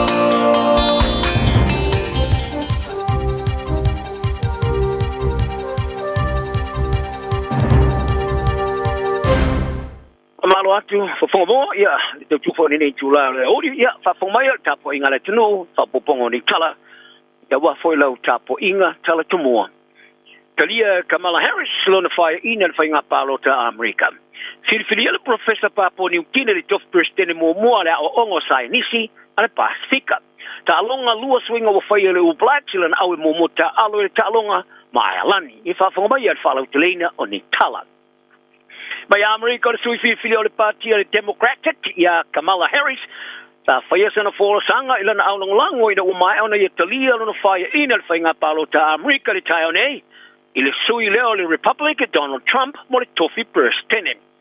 Wa mana malo ia Trump le whainga palota i le lusa lau inu sumaritasi o no 4 state SS o America por Electoral College i le teimi nei lea i le lusa lau Fitzfulo Harris. O palota lo whaulawa na whaita wina inisio no whanga i suia mana malo ma i state o Alaska, Arizona, Maine, ma Nevada e le whalaina. Ta wala au ia Harris ia Trump e whae loa iai lo na tuli ino na whae ina. Ma whae ai sana tautalanga ila na autapua i le University of Howard i Washington e DC. E pe na lesa ia whari ai e te tawana la tutalia le unga o iai le whainga palota. E ui na o ia talia whae ina le whainga palota a e na te le talia pusuanga ta musa e sai ai. Le lato whato sina e puna ia ta wai. Wa mai lava ona ave fa malo le pare mio New Zealand Christopher Luxon ma mi star vai fa po New Zealand le va vasa mana yo Winston Peters ya Trump e tusa malona man malo ai ole temene ole fisili wo ye nei ole manu malo Donald Trump i le whainga palo ta America ole alo na winga le tama ai no New Zealand o Trump wa ave nei ma president soli tu la no i le torso mo fa morianga sa fa maunia manisho morianga lo fa tali pe ai i le whaalua i lea o na ia tau avea le to finga pito maulunga. Ai ua whaalia tangata to mai whaapitoa o a inga whaatino whaata oto Trump e whaano tele se a whianga li tama aingo ni sila. Ai patino lea ia tunu e mano losi tele le whaalong lango i whaata wa inga e pio ni sila. Wa mai ona talo sanga e Trump ia tukiro tongi whaalafonga i oloa uma e whaau whaloata, whaau whale atu. I le atu lama lea i le 2% lea ia awhia i ma oloa o ano man fasi mai ni sila nei. O le whaatoni sili o le whono a business i whaavao malo ni sila le New Zealand International Business Forum, Stephen Jacobi. Ta ia longa le polo kalame le Morning Report le Johnny Sila, i le amatanga o le nei vai asu. O le haa fia tele ai o loa o whaatoa inga. O le suisini a mua ana malo ni sila sa whaia whiutana ingo whaatoa inga Charles Finney. Ta ia longa le Morning Report i le show, e talu ai nei sa visiri ngai o ia. Pe o ani benefiti tau wau o iai mo ni sila, pe atula e mai i Trump ai sa tali, i le hoteli, mai e tā wai, e matua i leanga lava, i le memoni, o le a whina nei ni usile wha ese mo ia i le fōwhanga, a wau ni usile o le War America, ai o le ai ai fose whina unga pe ai sā, e te wai, o na wha ese mo iai i a New Zealand. Sa tau fia e leo iau kilani, e le sidia mas te pulma, le tasi miliona tā lao le tau a seti mai kengi tanu mai la amatanga o le tausanga, i silia ma le wha o tele tuai a seti sa tau fia, i le temi wha penei sa iai, il que sanga to wai o foi numero sa fama tu ina le tori sila to wala tu la fono fam talanga lo ia pol Official Information Act o fai lo ai tu sama su 10 miliona tala da fat pena ia vai nga sa ta fia e au fia tino tope a rio ma auro ta vale fale mas dia seti sa pau ina ese mai teni au kilani mai ia worry e o ia o que topo le wa fa fa o le au pa inga wa pasia mamau ai le tu samale lua te si male valu 2 miliona tala le tau a seti ta tau fia le ten fa pesa ia le tau sanga o mwae pa lia le leo assess of civility detective inspector Christian Donat o i le vaenga sori ngā tula fono i tūtau tupe o le tau me sa tau fia e fua le i vaenga este o le tu sanga e o tau fia ia leo ia le tu samale lua se lau sfuma leo no ape tala o auro ma rio tau se lau valu sfutu ape tala o ta vale e a whakatupina, ma le lua te si ma le o iwa miliona ta lao tino i tupe. O whale wha sa tau fia le wa Januari ma Oktopa ruafe ma rufu wha, e tu se ma le valu miliona te si ma le wha lua miliona ta la. O le rifa pito sa inisi vai lau papo mai po le pharmacologist mai papo New Guinea. O whiriwhiria ve maulua e Bursteno la o onga mo sa inisi al pa speaker, the Pacific Academy of Science.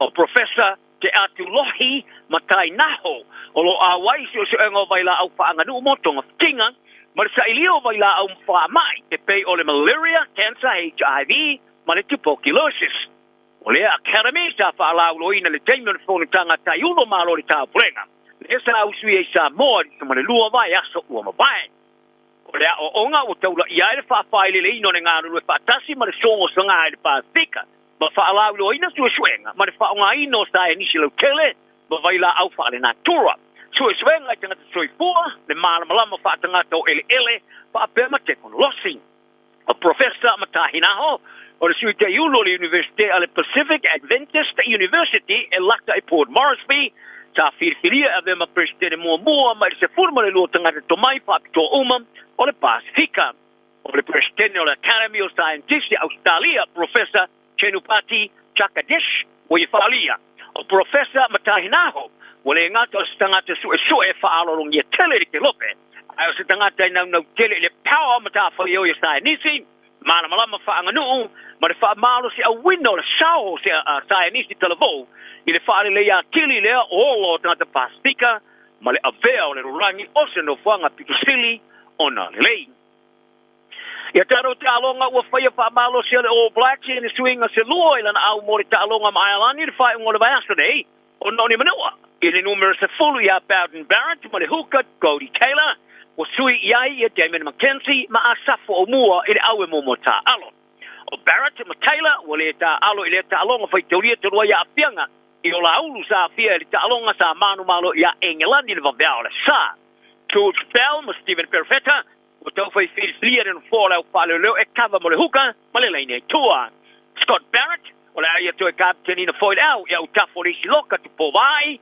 Tyra Lomax ma Tamaiti Williams i tūlanga pō Ethan D. Groot sa whaasaleina ele te alo le wha ingo le vaiasto o no le solion tu tuunga wha alo tu e wharo le au e leo filia le au a toa ta filia Ari Savea, Sam Kane ma Wallace Titi o le ato e tau a vea foi tūlanga luspo e ke tolu ia se titi pe ona ia fa mo ngo fa ya onga o le a fa wa waina mata ino lon ta alo ta longa pa ba malo o tes ratma o le a mo mo mo o fu numero iva Cam Roycott i no fall au fa le Cody Barrett Maria Koyane o le a ta alo so o tafo Mackenzie Will Jordan Caleb Clark ma Mark o tafo le ne tua ma fu peti o le ta longa mo le bulia Iolani ma le All Blacks ta alo ai fast longa e far to nga champiri por quarter final Ele por rolango le roaf numero futolu.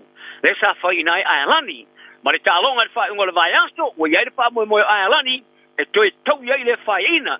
Lesa va o ia la to mo chava noa. Ne na se mo au se le suanga champino le por rolangi, mo se time mo mo. O le aula le All Blacks o filia numero 10 Tamaiti Williams, lu asta o mo tolu Tyra Lomax, fa Scott Barrett, lima tu povai. Ono Wallace Titi, fitu Sam Kane, Ari Savea le numero valu. Cortez Ratchama le numero iva, se fulu Damon McKenzie, su matasi Caleb Clark, se fulu malelua Jody Barrett, se fulu tolu Rieko Yoris, fu manfa Mark Teleang, ia male fu Betty Will Jordan. Fale leo George Bell, ofa tinga pasti, Pasilio Tosi, Sao Patrick Tui Pelotti, Sami Penny Finau, Cam Roycott, Anton Leonard Brown, ma Stephen Perfetta. E fata longa foi el Malaya le Combank Stadium di Studio Australia la sa fa mai ale ta morsanga ale Pasifika ila biliki Australia tonga di Sila Papua New Guinea Samoa o la tau foi ta alo mai e am taina le asto le ta longa ta mai tai le vale PNG Orchard a Papua New Guinea le manifestu Samoa ele ta longa ilo ile au lunga so o nei ma tu nga champini le vale Chillaroos Australia ma le Kiwi Ferns ni Sila So at wai le mar ta longa tu nga champini le vale matamaha tonga mar kangaroos Australia I awali ai fai ule ta longa le vale kiwis ni silam Papua New Guinea le ta longa I loile au se lunga o le manu manu le tusa mo ila wa fitir fa ngol vaso le o ta ma wailo na no le ta mar sangori por rangi le wafe mar le wafo lima ya tala na ne yasto ma o ta umar fia so if we up Radio Samoa. Taslima Ivatolu. Amo.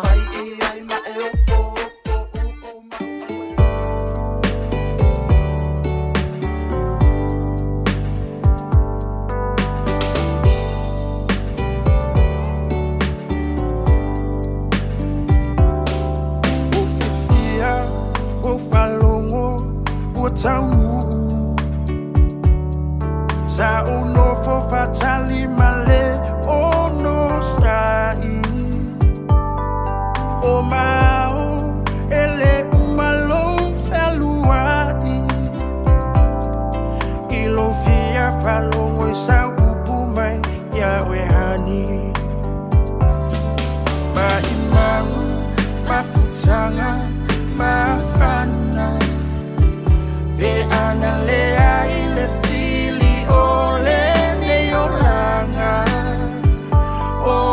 Langona wa mawa luma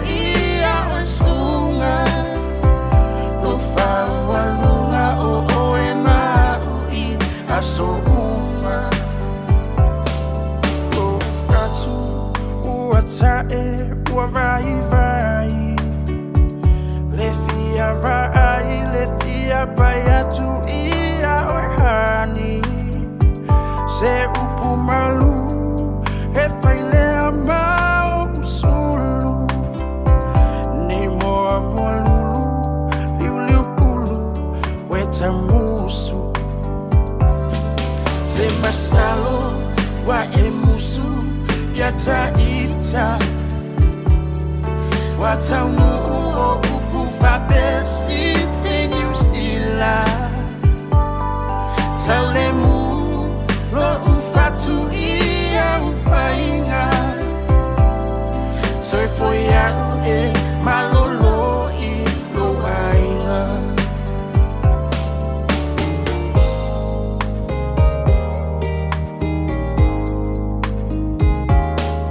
O te fia faia tu masongi yo fofonga Tinga ona le tau e tu mau pele lo fa A o e ua sui I lauva ai Sina upu se tasi o te fie ai Always crying time again You're gonna leave me I can see that far away look in your eyes I can tell by the way you hold me darling That it won't be long before it's crying time Oye we wali wane leva yo sina Bele e apule oe ilau Tau ia ina ia manuia lau tau mawhainga Ai le mawhaina ngalo atu nei o folinga Te masalo wa e musu ya ta ita Wa tau nu o upu whapesi tinu stila Tau le mu lo ufatu ia ufainga Toi foia e malolo I lo ainga Toi foia e malolo I lo ainga Su whakamali o Dela Malangi Jensen I la divaingo la woli o te masalo Ua e musu ia ita Ai whaapea ua whaapopo kilo Ai whaapea ua a mankang kaumangu mira pasi Ia waleia ni vali pasi Ai whaapea ua a makanga fuilele ua sui lau wa ai Ia lelei Ia lanulangi ke lea lale alua koe ke sila ba e mai moa tu iai Ia o ngā pulea leo ka malo makoe anga iesi kai Whautangi atu le sunga ia se yuli mo an tātou tala e la ngantai le tūlai tasi ia ole na toi whaafonga i le malo le tātou taro i le tau le lua i le awa uli nei. Ia whio le futua e mahuta mai le polkalame le awa uli mafonga mua mahalo le soifua ma le langi e maa mai oi le rei ia se tofi au le lei ia na lo tua i luma o le whaanta mai whaantu iai whaanta le sau sila mai skeili ia siu keila ngi a uli o le voa o mga vali la pasi o le walu e piki mai le whana wa onga mai le ai masesi o te popone ia yang kala e whai mai au se vai muri o mi le la walu nei ma a woi le la no la ngie mo me o kala ma whai kionga e le whana wala vele na tupu mai na i le whalamai Waitakere Hospital o le whamai le li poti mai le New Zealand Herald o le nanga ia tiai ia malu o le malo Ele ngantaile o le nafo isa fa pepe ina male helicopter le matanga le wenga o leo ona o le taliantu le se fa le brave pe ona tula mai i nai le fa i Waitakere ya sa fa pele ona polokaini si o kapaka fa mai se tala se molimau o le ana ia va ia ni ta vale petolo fo ile leo pe tu sa le fa ia ma sa fa pele ona va ia foi ia manu le malo ma a upenga ma losi o lo polo kaini si o kapaka fa mai le fa matalanga ia ole antoi mawa tunisia ta tutala i se taimi ele o toi mamau fa mai o nawa toi o ese ia leo ia nanga yantu i le fale mai i nai wai takere e ta ua mai loa mei nei o a upenga ma losi ele matanga luenga o leo o lona winga ia e faia si o ngaonga o se fa fita uli e pe on tūlai mai ia o na anwai leo lo ma faufa mua o lona winga e iei fo i se tangata o le nae alu watu masi a upenga ioi a le o se naifi ia po o se a upenga ma losi foi ia po le whaangaina fo o se ta avale foi le kausuki e skangaka o nai mea nai tau i lo ta ma faufa pe a ta ua mai ia fa matalanga nei ma se fa le blave e anga ia tuai le matanga alwenga o leo o le foi la fe mai le lipoti o lo o talia se fa matalanga lo ia mai le matanga alwenga o leo anto ai foi ma le matanga alwenga o le soifua maloloina ia talo sia ele foi se tanganta wa afiai ia pe ono ma wai le soifua i le foi fa fitauli po le fa le blave lo lipoti mai na i le fale mai i wai takere i au kilani sifo. Leo sulfitu bidu tabutea ni le tulai lua, o se taimi o la wulidei o le a tamwhia toi fo i a tātou so inga i sa moa i le fionga ia lilo mai ava mai le vai. Ia pēnā mai le aso ananafi, ia ma le soa misi la ngā tulwhai unga o le riva aso, wai i nei te wa e tuai e piki le whanau a onga. Find your thing at Unitech. We'll give you all the support you need to succeed so you can find a career. Find a job with connections to industry. Build your skills in architecture, engineering, or social work. Get creative, learn a trade, teach our kids, or break into the business world. Choose from over 100 courses, whatever you're looking for, even if you don't know yet. Find your focus, find your future. Enroll now and find your thing at Unitech. Visit unitech.ac.nz. A umaloa ona piki tamaiti a onga i le asolua ma le asolulu o vai aso taitasi. Ona ki mai loa lea o lauleiti o Facebook po le YouTube a le Radio Samoa. I le afa o le tolu i le polo kalame o le tulituli matangau. E a o ai whanau i le ngangana Samoa. Awane imisia e le whanau le polo kalame o le tulituli matangau. Ma le whaletua i a Natasha o le saasia i asolua ma le asolulu o vai aso taitasi. Ua loa le tautua le Pacific Finance in no ngā tupe mo so se wha moe moe. Ma liu, whai puiponga, aso whanau, sa whai whai ngā malolonga, ma so se wha lawe. Apa laine lo le pacificfinance.co.nz. Pea bala au le oval se lau fitu whawha, lua fitu. E talo sanga sauna no ngā tupe i le bao le 5 se lau tala, ma le lua se furu hawhi tala. E lua minute whai lau talo sanga online, www.pacificfinance.co.nz. Ai tasi le tu lai whatali e se tali. E iai, ai inga whabitoa. Bala au lo le Pacific Finance Limited ile oval salau fitu fafa lua fitu oval salau fitu fafa lua fitu 24 hours a day, 7 days a week. Radio Samoa streaming live on www.radiosamoa.co.nz. Taraflava o David Tuale nei alo e whaafonga mai pēi le Radio Samoa tesi lima i watolu a mo Samoa i manuia le neaso. Talafalava, I'm Annie Pulitiatua, and you're with Radio Samoa 1593 AM.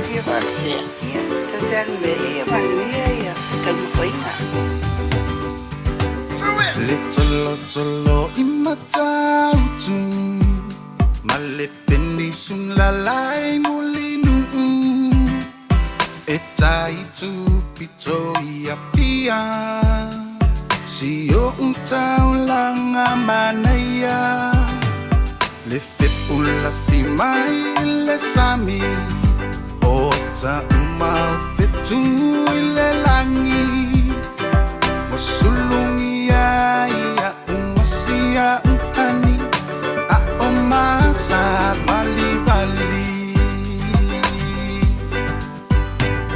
Le masina se isusulu Ia Samoa lo umatundu Se ifai mafia fianga Ia lana atine matama Olo sisi vai mapepese Matata lato ulele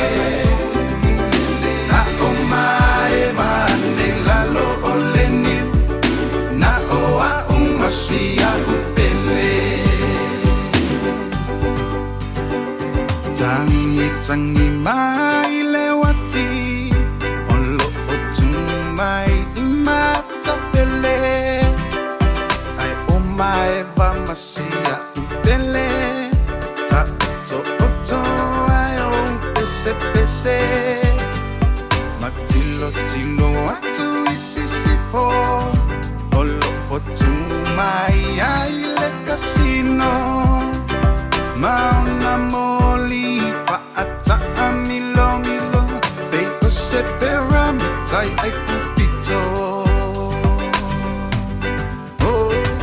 Le masina se I susulu Ia Samoa lo umatundu Se I fai ma fia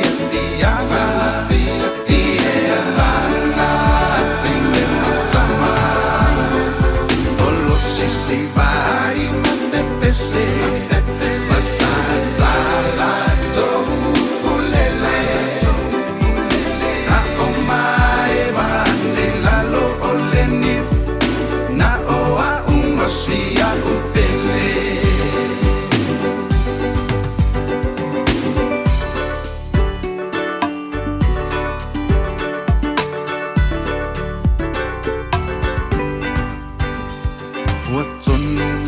Taule ingoa Wapa ingoa ai Samoa Le peni nau le Pasifika Wapa imamita ngaya ita Faapea ona lauiloa Ile lalo langi atoa Walai ona to atele Le aumai moa Ia Samoa Le masina se susulu Ia Samoa lo umatundu Se I fai ma fia Ia Tene matama Olo si vai se matata to ulele na o mai va la lo oleni na o a umasia upele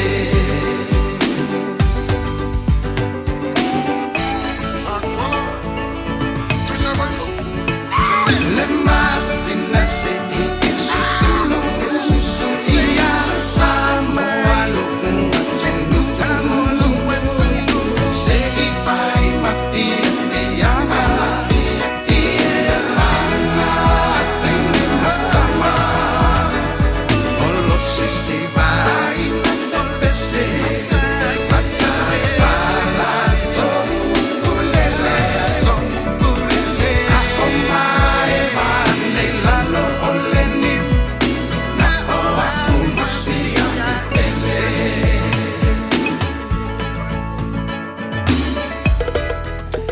So whakamalina o Benjamin Beitana le masina se I susulu maia Ia Samoa lo ua tunu ina walus fululima minuto bate ane le tula E lua a veolo ta mauto mai le tutua wha wawale Radio Samoa Ia talo wha malo sui fumanuia Male langi malo sulu mātango fia mai pēr a veolo la Ile ne ia wawale e manu kaunei O lea ua o tau antu I se email o lo o awina mai lei o ile ofisa o le suia fai pole o le Greens Honourable Tēnau Tuiono lea na ia faa maitaina ia le toi teuina leo le pili o le afi iwa se lau valu se fulu ia lea sa faa pe leo na ave se ai ia le sitseni mo tangata nuu sa moa lea sa soifua mai I le afi iwa se lau luas fulu ma le faa e o ane le afi se lau fas fulumaliva antono na wala usila fia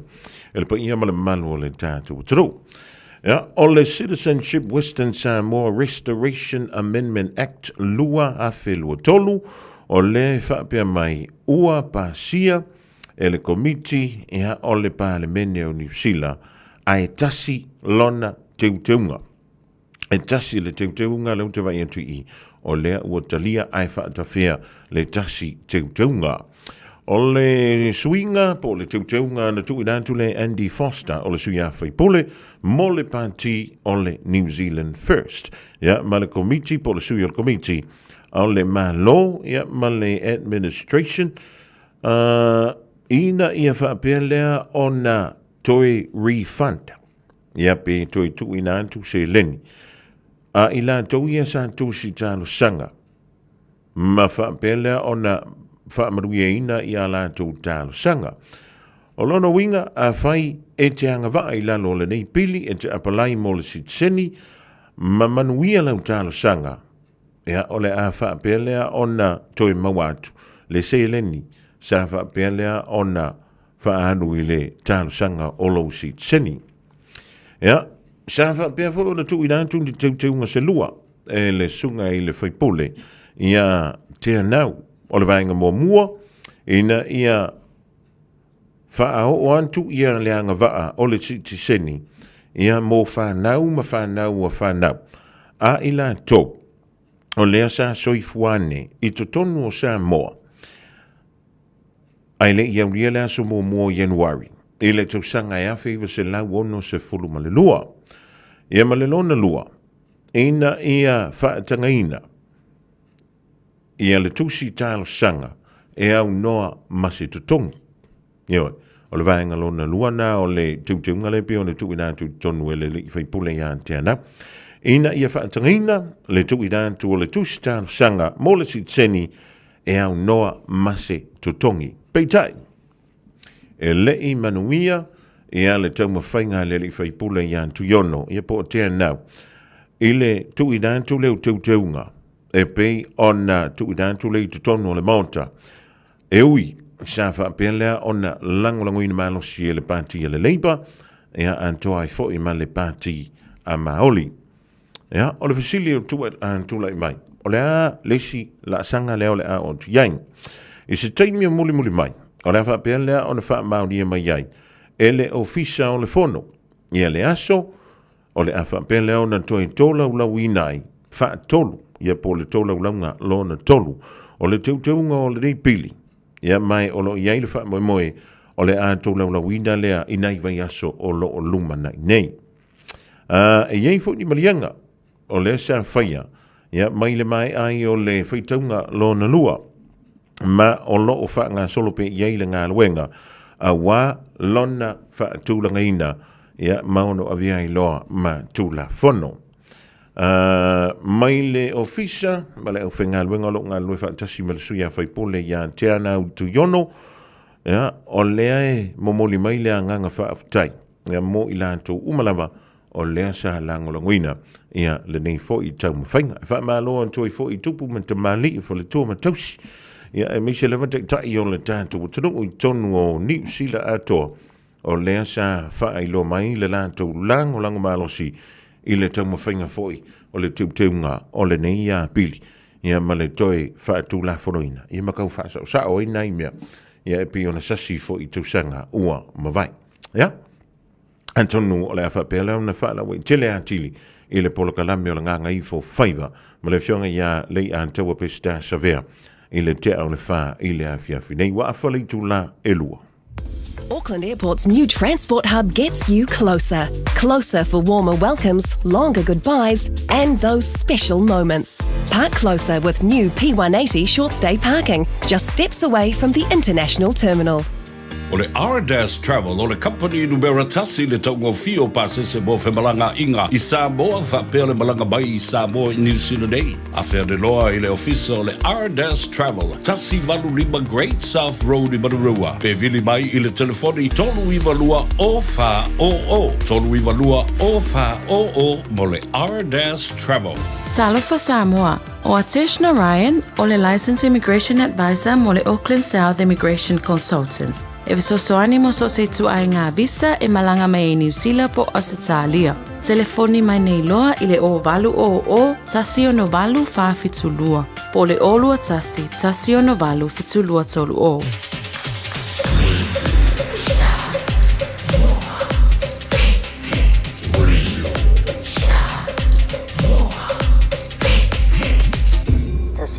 tu amo.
whakamani na o tau fifa o Sofia malabese in tawhai wha. Ina o tolu sfulu tasi miru tan tale o lei tulain tolu tali ala tan tau so ta inga. Lada ia o le stofi malafionga ia lilo mo iava maina vai o anga yantu mantua ma avata o le piki le whana wa onga.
Filingia ita ita ngaja Wa ema ito ata si pea lau baba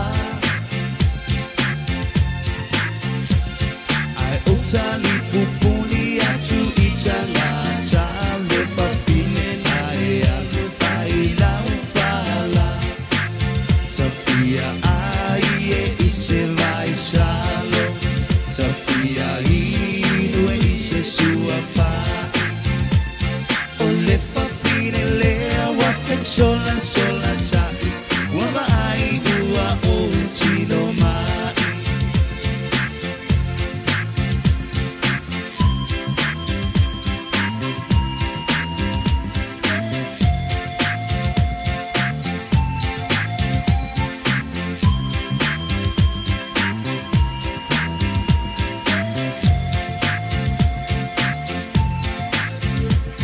Lau ole fiso e soia e te tangi ai ulo ola alu ilo utina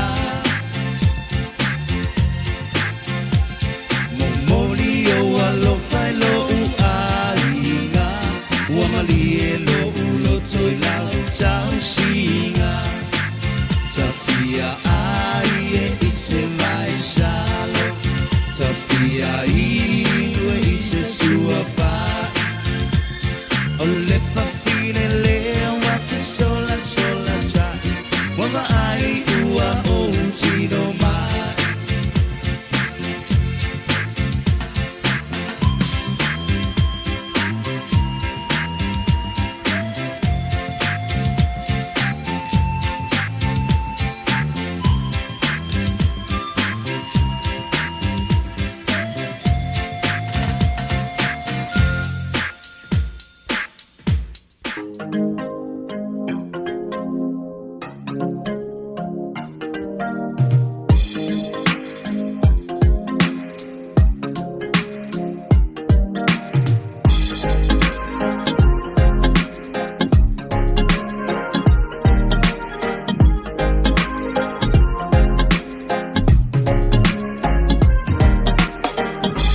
Deolela susuluma sulumiai Ayo folina ata ata sineleva ai O te taua tuile asunei ave oe fai muse Suine o ngana tunei sunga ilo lalelei E o fai oe mahanga sala o se ave nga ua mama Ila ta ua mafutanga Tilo tanga taipe nina e tele ne te mane e se o oile pele le mapaina ave e se O e hola umasi ufo Ia so fai so Sungai au maya ia lonoto Ile tio fo ile poto O e hola umasi ufo Ia so fai so Se uana nau ia ile loto Lau ile tu sape fale o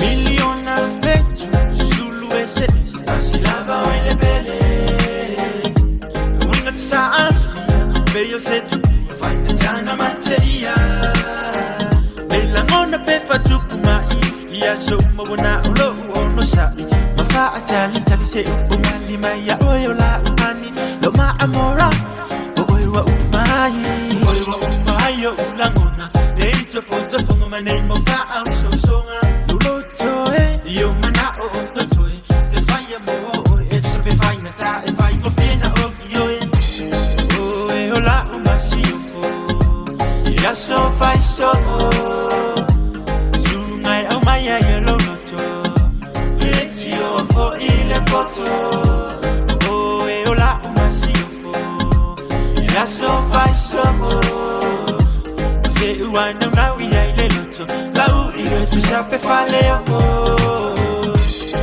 Lo masiofo Lo masiofo Lo masiofo Lo fale na ua e mautino Le fifa ya ma uso Le ne ya lo fa sa awina mai lunga Oyo la wangel me le te fa alunga Yeah, Tell them Maybe at the Bayatu, one or love, Masio for Fambel Bellerosio, Neanga, Ole Masina, Ole Fetua, Susulu, Manaya, Ole Kitarabalia, Oe, of the Fatu Saina, Osepai Malu, Osa, I do Fantasita, yes, Pepsifia, O Angelu, a Wabla, Fawam, personality alone, light up the room, just one kiss alone that make me a Oh, Eola, Umasiofo, Yaso, Faiso, Sunai, oh my yellow noto, it's your for Ilepoto, oh, Eola, Umasiofo, Yaso, Faiso,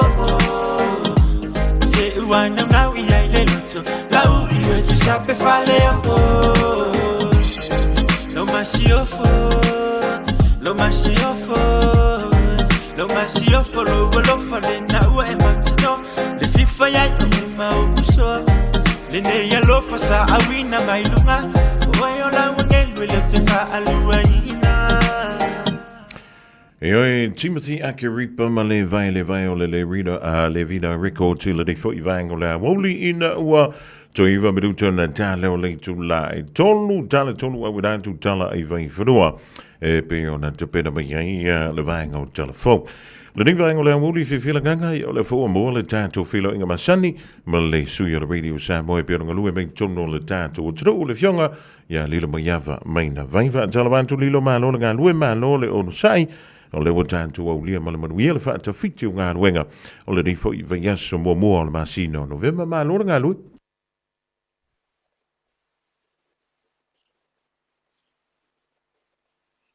Talafatu I lau tō whafonga mua, ia, whapea fo ila whamalo le tātou atunu olo maua, ia le tātou polkalame, ia ile nei au au le asolua a Stoffi. Malo le sau I fo manuia, ta donna manato lo tau whai tusa I tātou uma, ia ile tau singa lo tātou tapa au sili lang. Tātou te tau whai wha malo la vai tasi a lilo malo le o sai a malo fo ile wha malosi, te loa na sa pisi lo sa ele ngata ile a son dafi. Ia va pe fo ia le amatanga o le ia so tofi la tau a maia lo tātou tunu. Ia mi se lava ia le sa ni tu fo. Ile wha ingo le riva ia so e mi se fo fuanga pe o nga pāti ia ile pa ia lau tele o samu.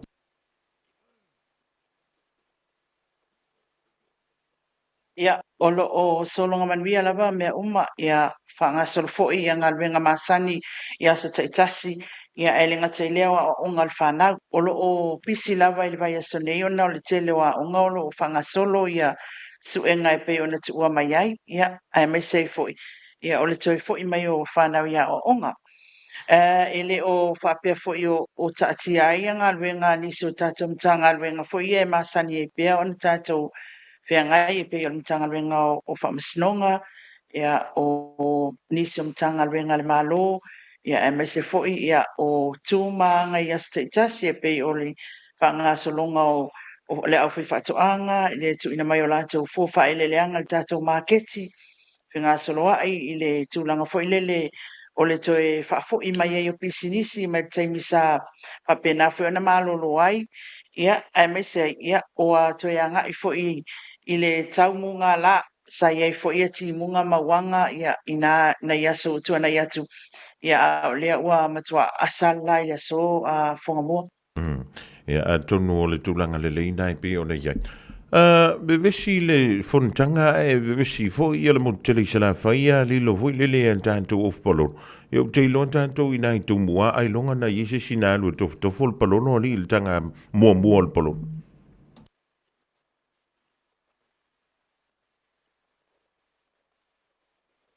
E iai lava I lātou fongamua sa nga I le taina o palolo.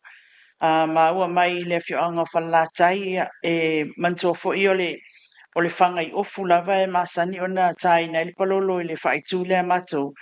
Ia a o lea ua maua palolo I le nā whaiwai aso ia I le awa o sina. Ia la talata mai po ngata I tonu lava o pata I whalatai ia le sama wai palolo. E wei tulanga whelele o te lea le swinga. Mai nā ona po ia manei fo iaso ina o tātou maua leia. Te le lava ina le aini whaamomoli, ia pesa masani ai, ia o te le ina whaatau ia palolo, ia le ngatai lea, ia la ititia le ofu pelua, ia pe tasi foi, ia ua maua le fonga taumafa mo nei matuatausi ia nei ainga ia ai mai se lava ia amalusi lava ia le tau le ia po o le mataitara fo ia e anga i tai e whaatatale le palolo ia o ina foi la o lo mau mai ai o le mātou ainga o ki topa lava ia o le tausanga nei na tofu foi of palolo mai vai sala ioi o vai sala i sawa ina au mai ele of palolo ia o sio mātou ainga i toa o io mātou ia e sio mātou te anga i mai vai sala ia na anga i mai of palolo ia na laki ai leo mātou ia i whaasoa mai e ti ngā lava o na tau whaatof ia ele tu ua i tu lang whaile leo le o le whaasoa mai a wala e sila fia e tasi ia pe lua fo i le tausanga ia whaato a whaaia le ia ia matofu fo i ai Le link malo fa tai ai tau sa mia li lo ma tu ma ona fo ia fa tai te lo le ma fu nga o le fa sili fo le fa ai sa le ia ne ta tu palolo na tu toi ia wa fo le ke wisi ma si o le nei tau sanga o ani va nga na tu pu le nei va yaso ia e ha la vo na si le fia le malo le ta tu tu pau va nga le no tau fo tu tu ia na fa mai ia masano se ali tonga e na tau sa ilia le mtanga le nga le o mani si o mta polo tu le mai tono le ta tu tu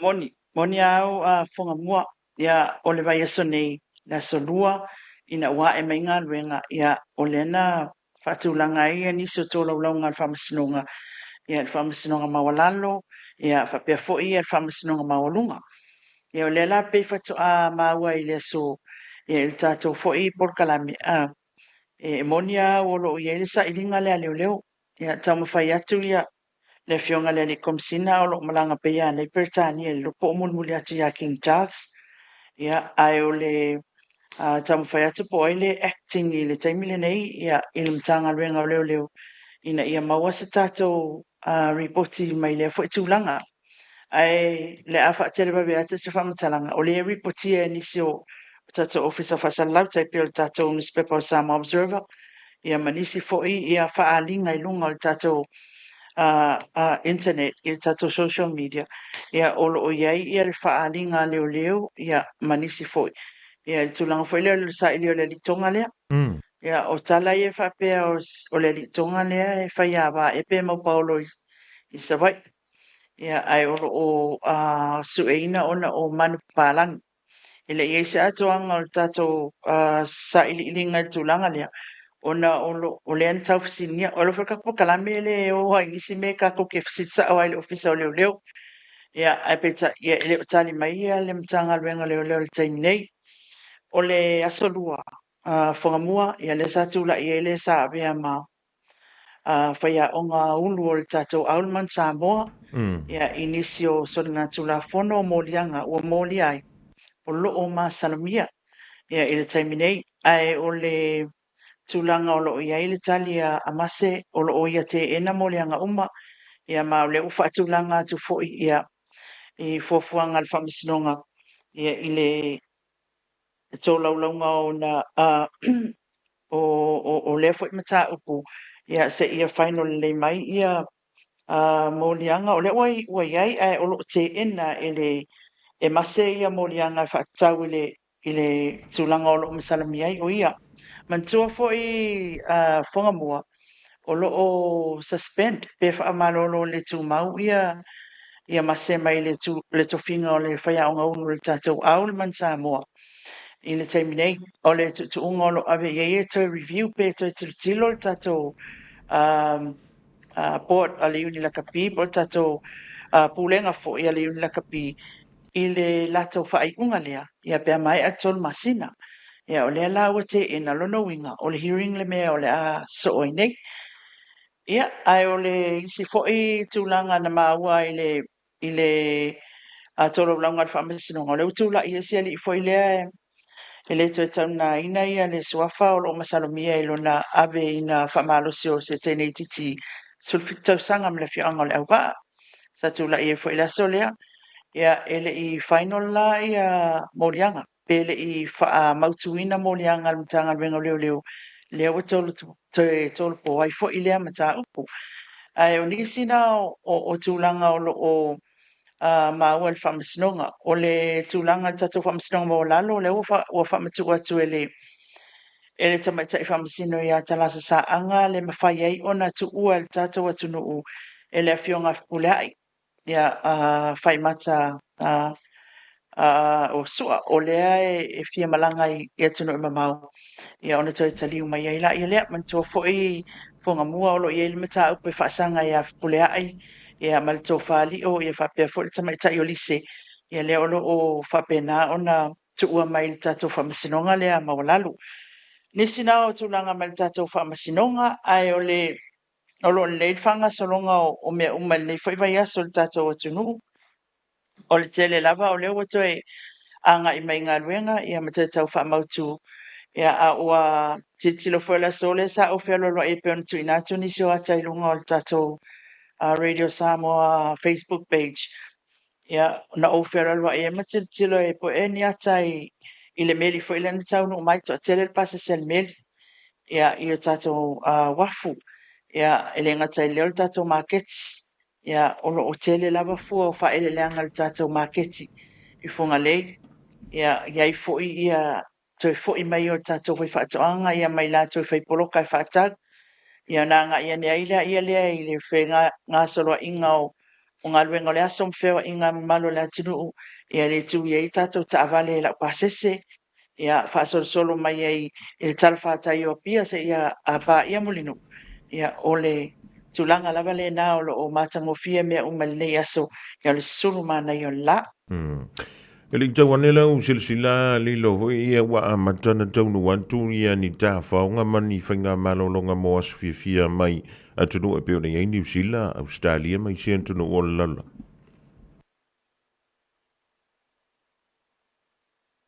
O le tūlanga na whonga mua. O lewa va ia fo inisi e te tilo loa i o lumatu le tāwale le rental car. Le alwa tu le awala. Ia ona e iloa lole i nā o tangata ia mai fafu. E stūlanga e mai tawina e a tangata mai fafu. O mōli whasino ala. Wai o le kele le whaonga e tātou i nei.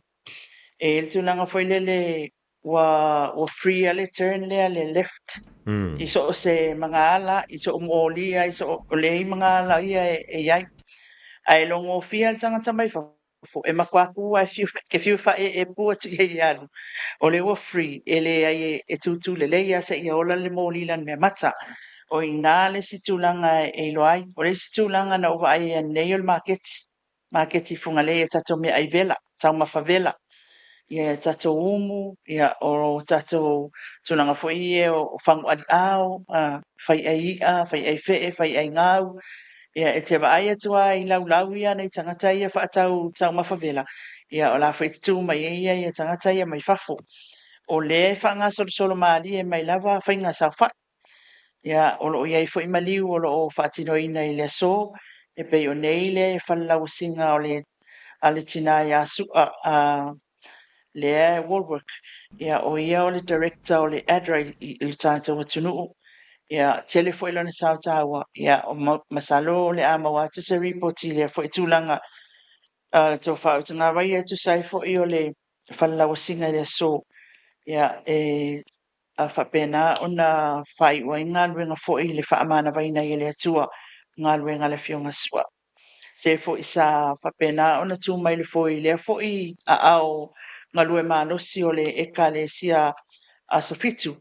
Ia ai mai se la wale se swani mo nei tangata popo ngatia le tango lima mai na mafatia I taimi o tsunami o fa tulanga mfapena ia sanga I ele adra o mai la taimi nei ia lo fatino ana ngalwenga.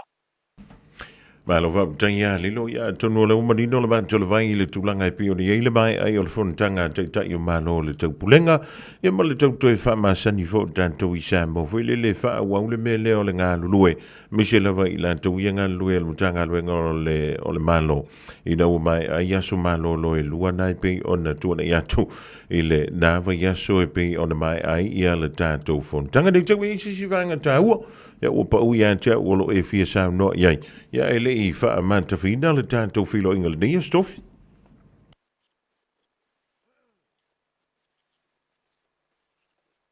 le se tūlanga paule tūlanga lea o te tilo atu iai. Isi whala lavel na le sasa ili atuanitanga lwenga o leo. Isi ungali I la te whatauta ia se tase o whare o loa fo I tawha ingata.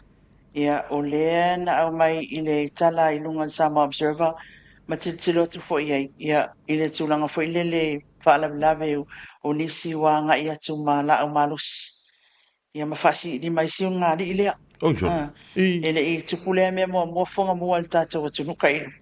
Ai ole tu langa le na le wa ai tu yai ole story sa o nga le kuli ka o le officer ole ile kai mi a ko le pe ama tolu tula ya ele o mawa se feso ta inga mai le mtanga le nga le ai a ola va ona acknowledge le story langa o le lunga o Samoa Observer ya le tato o tala tu sia le tai le reporter Samoa Observer ya sia lai Sarafina ai ole tulanga na ole tulanga fa poleina ele tele tato tunu le fa tu ele ese me fa pesa ye mo a tonu pe o se fala lo mo le fa pe ya man tu foi lau to fa fonga mo e mo isa ia tamiti sa tale pe fale ya manga ia tu ele ye kai ele ia se singa na kuma sanga es oi mase la o maro si fa pe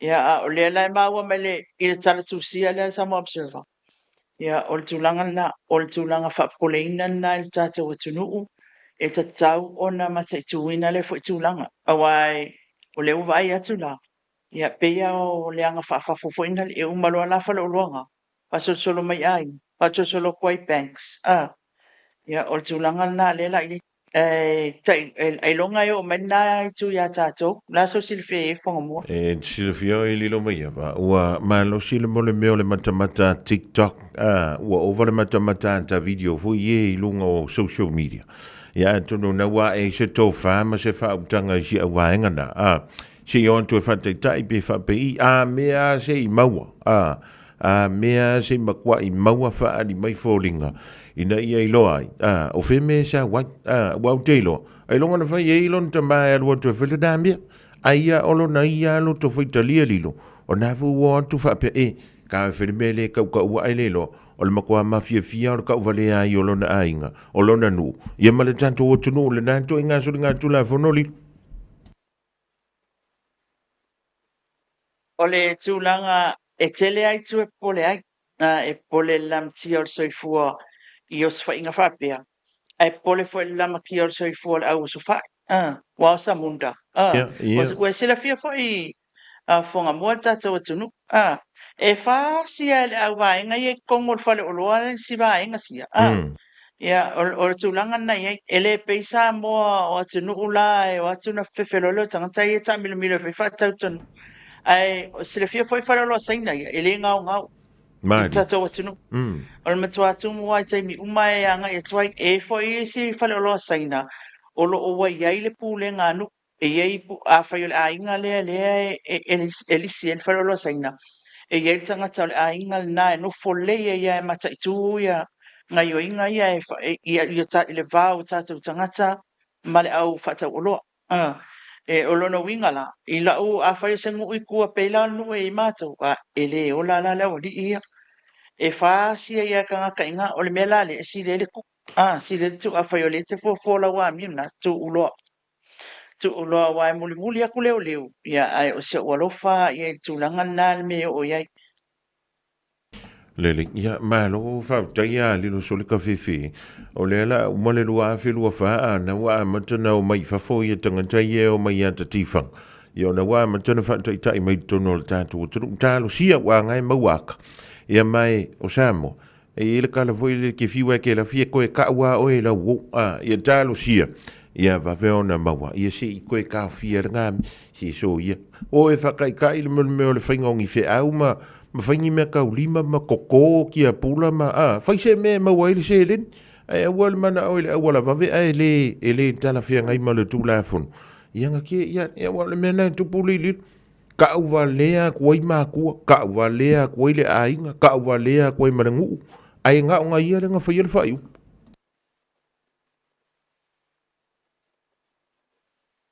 Moni, sa lei lava. O le a se I wha o Sofia fo e tātou tupulanga e sa tātou wata tu ina tu se taimi o iluma. I le whātou anga se tasi o talavou tātou atunu. Na ia whao ngā ina e me tutia fo I e tātou wā ai a maanga. Ia lai whao ngā le YouTube whapena. Poi le tilo le whao ngā e tangata I whafo o le whainga o whātou anga. Whao ngā I paipa. Whao ngā ai ia poloka po I e lau papa whaupusa, ele taking nai se vaenga ele tele, ma whai ona whatu kai fiku whonga whale o meanga, ia ma paipa umilunga e whaola I kapis, se I tilo la ele ia tupulanga o tātou atunu. Ai se ai me whai whafo ai le me whai tātou, o lewa ia I tupulanga talavou tātou atunu, o le whai le whatoanga na, lona wingala, e tatau ona tātou whao Sofia tātou tupulanga talavou tūlanga lea, o me tutia na, o leo ngā konga ngā polo ke ki lau katsawa a whapewhi mana o tupulanga talavou whasta o tai e apalai me langa pisingisi whapenga. Ma koe o fia o ke ala koe whaila se singa by survey whai mea oma e a watu e lau polo ke tina e awal whaatau ngā ina I a tupulanga talavou e o I whai e toi ngā me whapea e le se tātou atu nu lelei e mawai. Ma lo sa no ali mo yava ya mo le anjola nga fa tele lava mo le tanto so ta inga foi ile nei vai ngola woli e ina po ia ele titi e ma ini a wala vole longo pu ali ole pa ia ma le malu tanto tu tan si yo le tu le vai so fo ia po le so anta po le fi fo ya nani wa mo mai le au langa si au mai ia si fai ia sia o inga e wole toi fai le da mea o e fai ngā wenga ia e su e ile se leni se au wala sa te ia tu le tolo so fua ia ma le mantu wala le nava ia sfong tanto toi fe si le fai I lunga o pea ngal wole e manu ia tele la singa o toi ia mi se fenga malo longa fai ngol ve yaso la fontuna to lunga mai le tanto filo inga.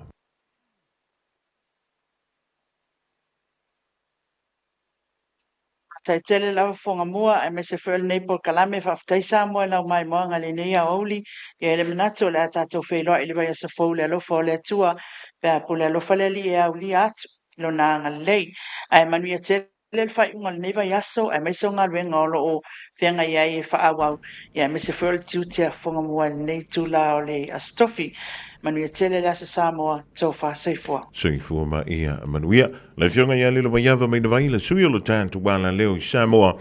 Ia wala vle longa puia li o lo taupa ia malo o tau mamalu I mata upolo tula I mai I Samoa. Tasilima I Vatolu Amo Radio Samoa.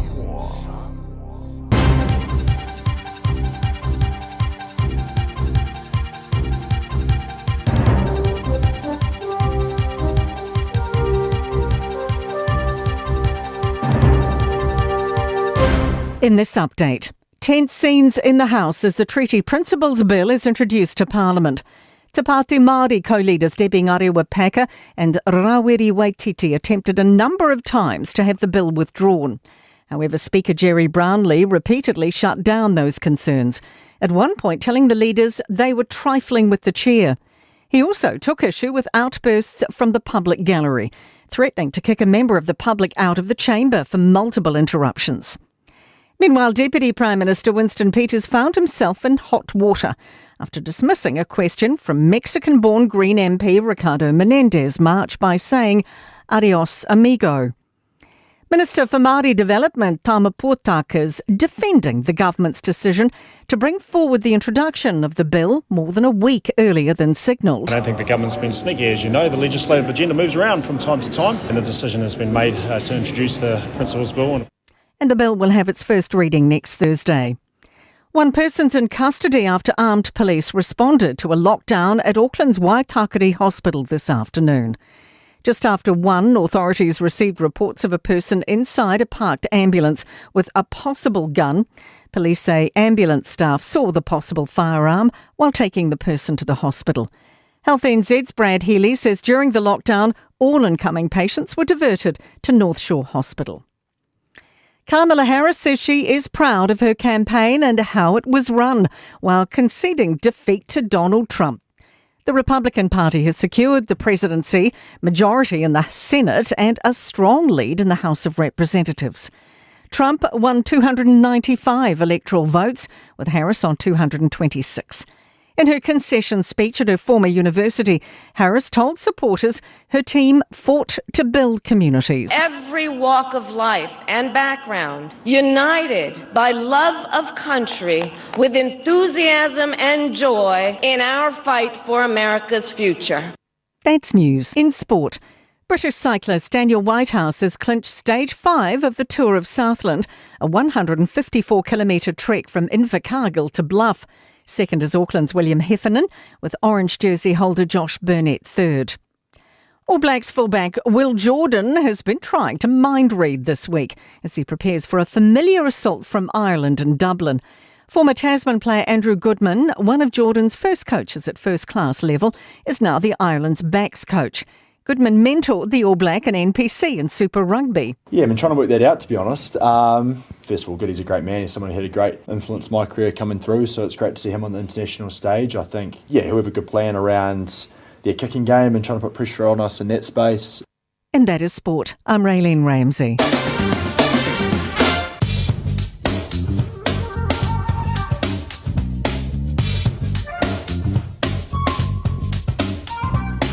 Whatala whātola o tala nei o le tau mo le so ma le aso atai ao. Pinga le tau mo le so, e mātele na awa oa le aso, e ono iai nei timo ta ulu I le awa uli, mai whaalongo ina le animali e mai o Savili. Vevela whamauina mo le aso e lus fulua tikeri, ma le malu luas futolu tikeri. O le angoto I fo le lai le tasi le minute te ai le tulai valu I le afiafia na nei. Mo le aso atai ao e ufitia le langi e ao I ni isio taimi, mai ono iai nei timo ta ulu I le awa uli. E angi mai Savili mai le tuma tu o le atu nuu. Vevela o le ai le aso atai au e lus fulua tikeri, ma le malu lus fulfa tikeri. O le ao soa e le la I le valu minute te ai le tulai ono le tai au atai au, ma o le angoto I le lua minute te ai le tulai valu I le afiafi. Ma o lau tala nao le tau mo le somo le aso atai au. Whaonga le tautua le Pacific Easy le masina atoa Novema, ma mawailo o vanoe te manu malo ai whailonga tupe e fast food tana au saunia mo ana paanga. E luas food whailonga mo Samoa, luas food foi whailonga mo tātou I New Zealand nei. E se ina whailonga se fulu asto nai o vaiaso te tasi. Mana tua lo whaua pia tātou whabitoa, nao le lima tala pia whaonga ina le Pacific Easy mobile app. E whaatino ai au tupe whamomoli mai lau telefoni whabe ai. O loa no foi le tātou direct transfer. E te posi mai ai lau tupe le tātou account, ma whaamali ina fasili I lunga o le telefoni. Ma whaatino ai le lafaina o lau tupe ai inga whabitoa. Mo le tutongi ina o pili o le vai, mo li maisi au nanga I Samoa. O lo ma whaina whaatino o le tātou au nanga o le Easy Pay. Asiasi mai loi tātou ofisa I o Tara o Tāhuhu ma le taulanga whaatau I mangele. Bewa lau mai le telefoni o Barcelau o tasi ono mo se la e lata hatu I ante oe. Bewa o ngā le tātou app po le direct transfer. E whaasawa I lo teimi ai mo se wa tangata fo I le pensini Pacific Easy. O lau paanga mo tupe whaamo moli I Samoa.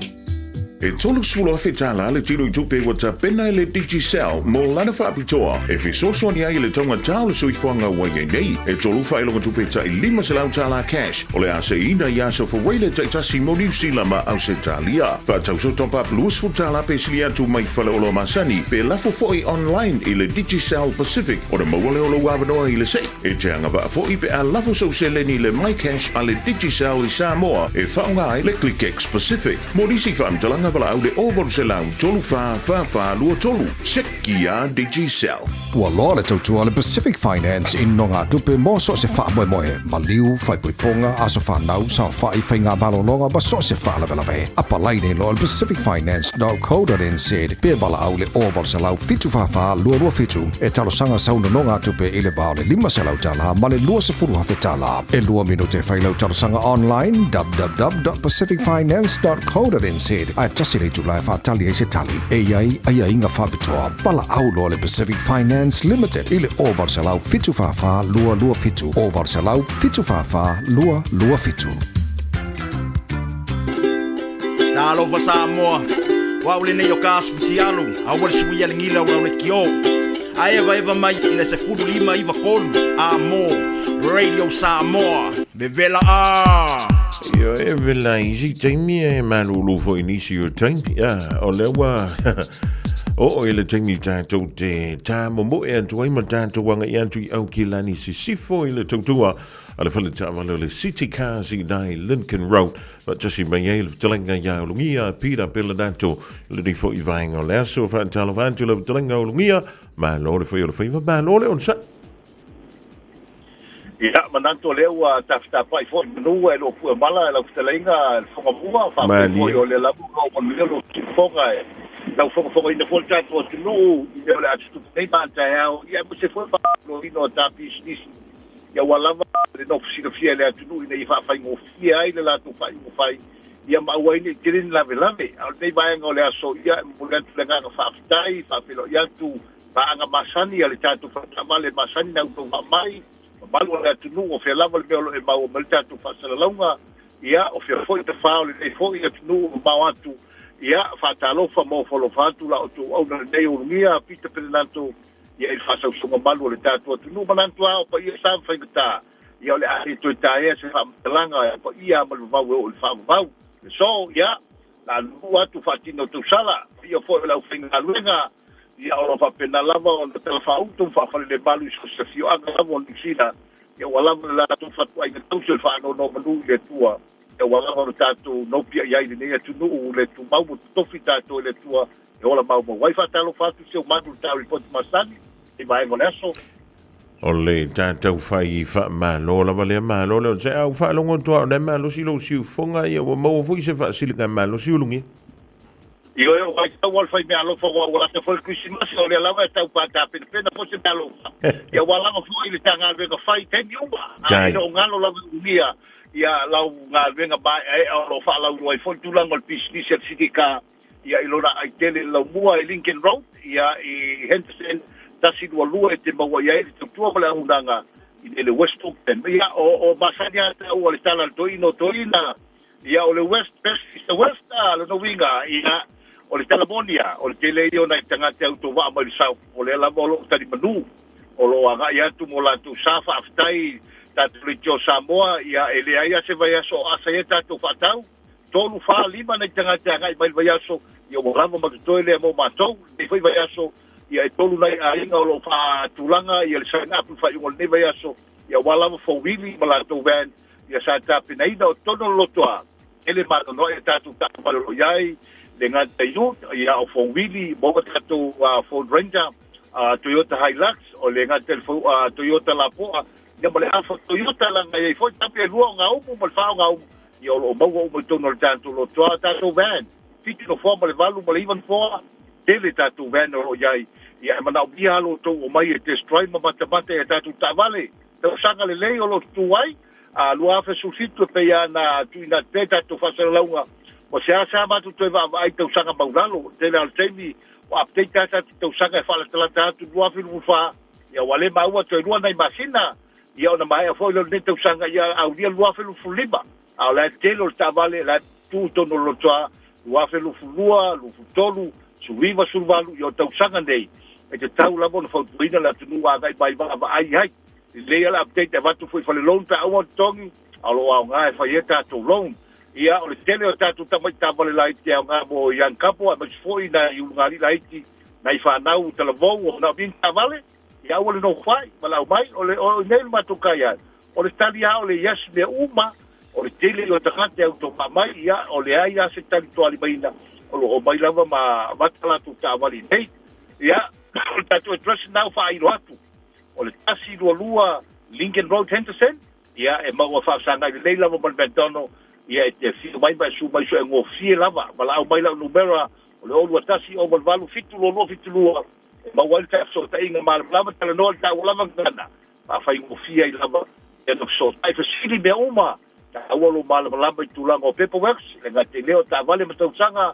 low kilomita, ia e o te so soani lai mai ngā uma nei, ina ia whailo atu i lau ta penanga o tausa ini so sa, o ta vale lava i o staulele, ma tua lava i tono tātou a inga, ia o lo maua tātou tamai smolou le tūlunga o tātou tavale.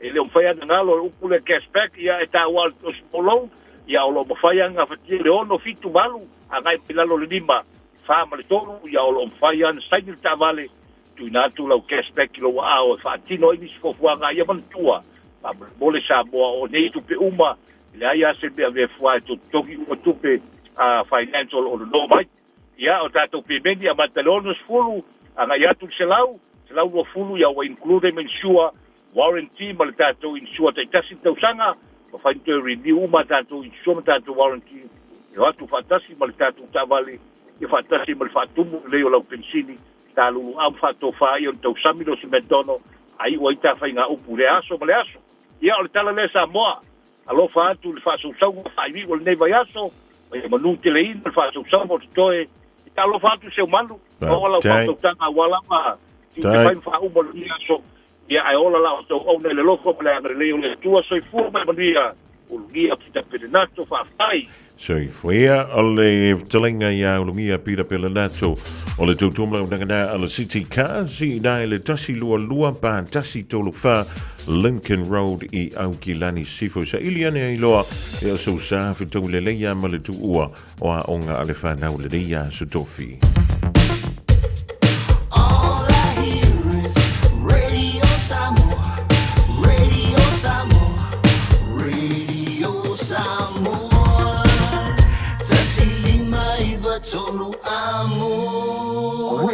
Samoa, kasilima iwakuru amo.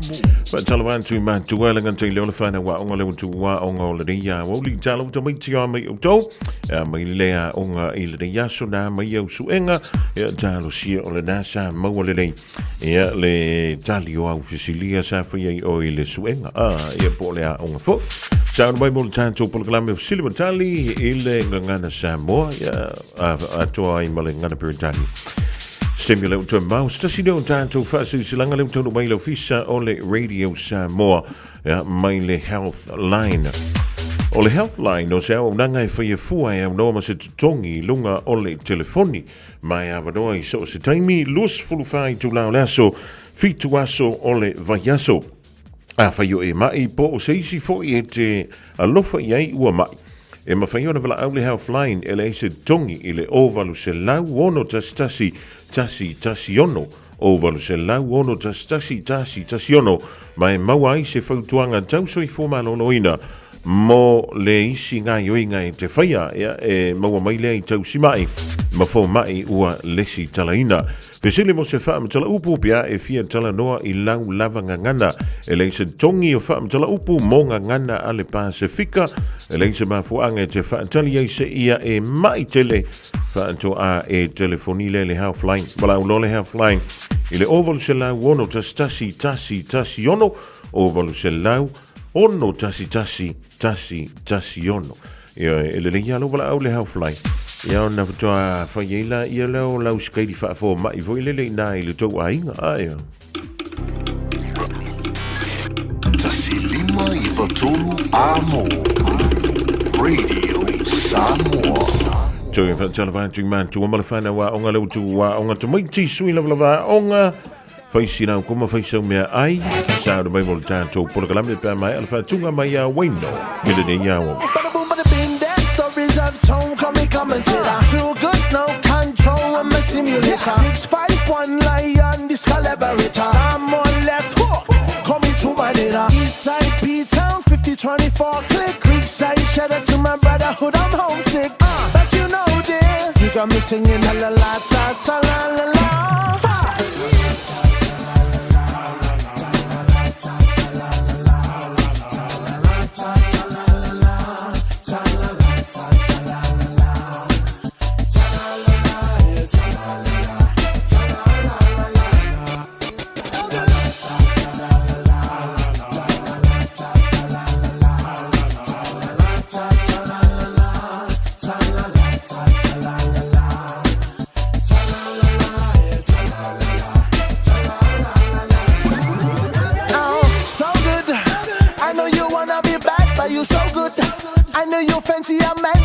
Magnetizing, so fancy with that hook. Bamba do the down. He got me in the fields in the morning, be with you controlling. Glamour is eye catching me, girl, I'm falling. But it's stalling, still got me singing ta la la ta ta la la la.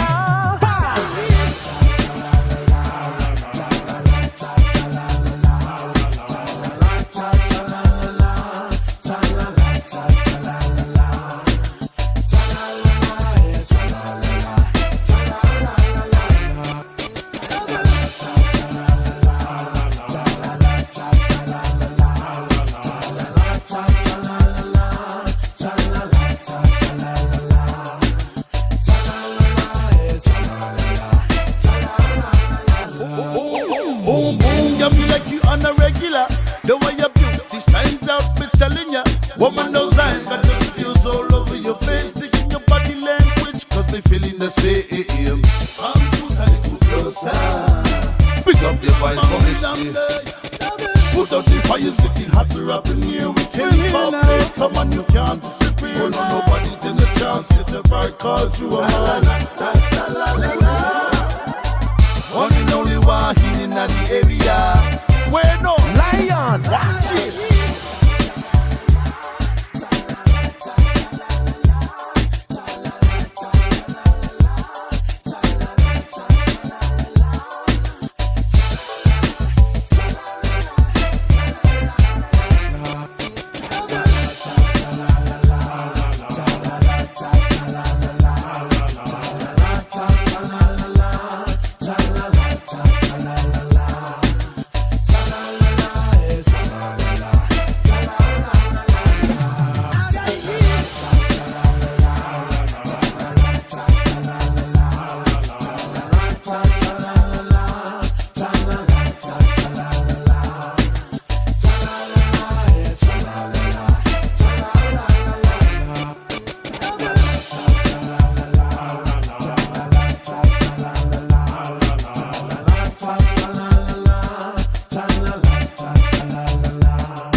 Olse fufonga Samoa, Radio Samoa, tasilima ivatolu amo. Se kia Radio Samoa.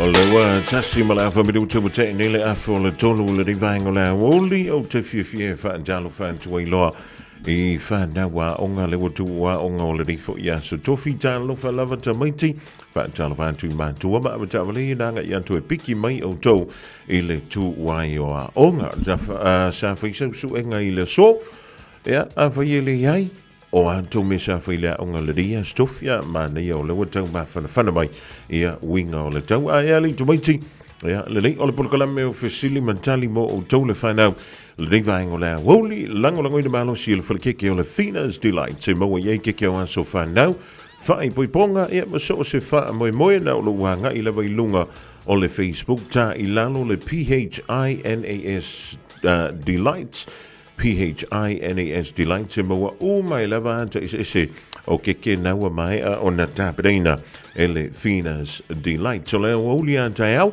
Ola fa pe o le fai le tatu sei ia po io tu le la manu malo I le tatu fai longa mo le nei fo I vayaso o le numero telefoni ma vai ona wala me io tu le fa na o le tolu fitu tasi lima I tolu fitu tasi lima I tolu ia le tatu numero o le naua te tala tu mo o tu le fa na o le fisili mo mua o ai lea ua filifilia e a verma pristene fo o le malo tele o Amerika.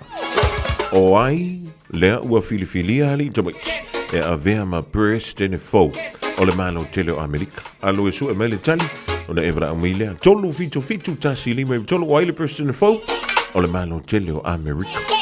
Fato ai loa la vile po na po, e male tai ona leila.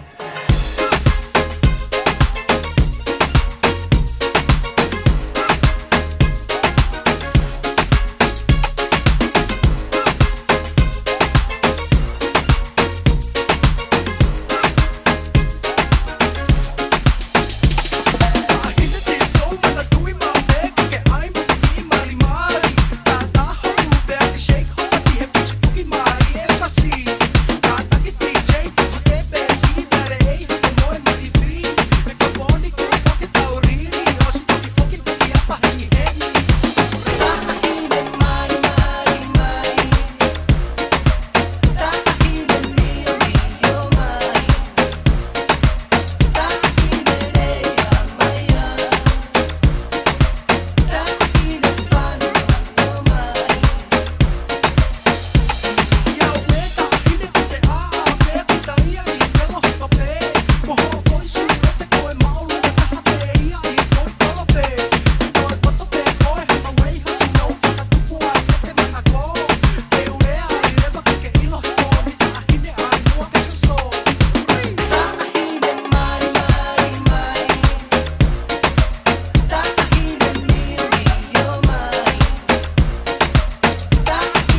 15 minuter na tala o link tulai fan tala fa na udan tula un tala mai au se talia. Le fo ifiafi o le su tofi mai ya Miriam ala la topo mari. O lo fanga salon polo kana me usili matali mole fan au ile dia vaing o le woli lu tu wa yo onga o le avado le fan au e au mai e le tali sa pe se au le pole. Le menta o nga lu fa tasi ma tu ma o to le fan au le fo ya woli o le fiafi an tau. La fa pe fo le fa le tanto sei poi o tu le na manu malo ile sa tanto fa i longa le usonia e le fa le keke o le finas di like telo toi umisete ya ono toi fa un popo tu le yai ya malisi fo i tanto company o le a fa un popo mo ye tanto fa i longa mo le polo kana me lava le ya o tu le fa na lo doinga e le toi umiasting masalo po lisi va yaso pe lua va yaso ya ona mo an tu lola ia le o sisi fa poponga ilunga o tanto failong ya lelik o le wa fa tasi mele tanto o le ya makairi talo fa makairi ko se manu wa mai o le ai manu ia fa vitang a mai la oi ma via fa tai mekairi o ato me sa fila o ngol dias le se fa mat ko su enga o le ale tu su enga le sa fa Ole upu. Ole upu. Ole ale wingo o lau tala ole upu. E fia upu. Tasi le upu, lua upu. Le matala. Ole ha? Ole ha fu? Leo matala. Ole leo. Leo matala. Ole leo matala. Ole nga? Ioi. Oh, iya, lele. Ja, lele malo nga lan su nga fingo fie be vinga. Faingo fi. Ola la me sa foi su. Ola la me sa foi le upuna sa foi el tu su. Supela upu. Su ele upu, su e mai fea. Supela. Oye si pela upu. Oh, okay. E fia upu na foi el su. Lima. Upu fa sa mobe, upu fa palang. Samoa. Asa mo. Ola se upse tasi lena e si pelaina. Fale. Ole ha foi? Fale. Fale? Ioi. Ia, o si pela mai la le fale fa mulu. Fa. Ia. A. La. E. Oh, sa. Ia.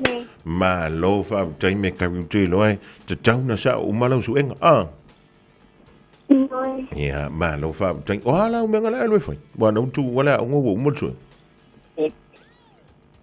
I love sushi. Oh, so le a fe tau le ia wa na tinga ina su enga ni as ia le me ka ri fa tai te le wala mai o la su enga fe tai Ui, ele já onde é o que viola. Mau faya unga. Ui, ele é só faya unga lili. Wala o mela fitai. Malolo. So ni lo tina bonan. Oh yeah, o me fitai. Relax, valele. Te lo li me kan tafia pia o tafia relax pia o. Ja, le link van tele wel au mai. Allo van toe en met wheel if jy maar enjoy nou extra holiday. Oh. I can for. Ja, le link. Ja, to van so voor van tank. Talo van Hanna. Talo van. Oh, mai oi. Alemang weer op zij. Zie vir so tala die Hanna. Oh, to me so vir nou al die stof. No, faile le mato PE. Oh, tu ta longa safa. Badminton. Sorry. Single be double? Double. Double. Ja, o ai la nga malo li han. Olo. E fia se kinga lua malo. Kasi lua kolu fa. E kolu. Ai fia le sia. Ele se points alesi au. Oh, so o alua se kiko. Ia. Wala so le ka fio lai tai mane. O ta longa i tono le tua onga I. Ai le se tau vanga foi le maisi a onga. Le. E whaintou su e ngāli hana le tau sanga pele? Ia. O a whia lai whaia? If I tai au. Tai au, ui. O le anko su e ngai whi tai au li han? O le NCEA numeracy ma le literacy. NCEA o le level? Level 1. Level 1. Year 4 le year 11? Year 10. O year 10. Au le lai whi tai au le tau su e ngai whi tai pol su e ngai mo ia? Suenga whatai tai. Su e ngai whi tai. Wa e sa unila iai? Ia. O le te mea mantal su e? Second period. Second period. Lona winga po le e... Wa, se fulu wa? I. Ia, le ia manu ia la lau su e ngai tai. O ai le president for America hana? O Donald Trump. E mo i lau tana? Ia. Whawhenga ilo? Le news. Le news. Anga whia? Anga po? Anga ngei? Anga ngei. Anga ngei. O ai lenga kau vama Donald Trump? O Kamala Harris. Ia. E hala. O e fia o malo Trump pe o e whanono? O kereilo. I kereilo. I ere o e se Ameriko. Malo whaawatai a hana ia. Manu ia tele lau su e ngā tai au. Manu ia ma le weekend. Whanangolongo ma tai au pe le te ua whiki le laki le ropo e na malo le tātou whaelo.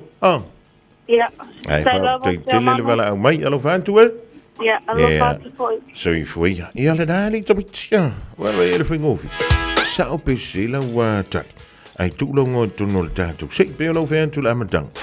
O le tau ma whai mai ia leisi a tātou company. E whapera o na whapopo mai ai ia le tātou whaelo. E lunga o le tātou porkalame pe a malelua vaias. Ea o na maua mai lola ia leo se kalalaka mai fwele le mo tātou le whanau. Ea a wālawa ia le tau tamu whai mai. I le polo kalame nei o silimatai. Asunga fua e aso tofi ma le aso wharei. Ea li tamai. E maanga ia la ngāko. Ia ngā e mā ngai. Just think a minute. It could change everything.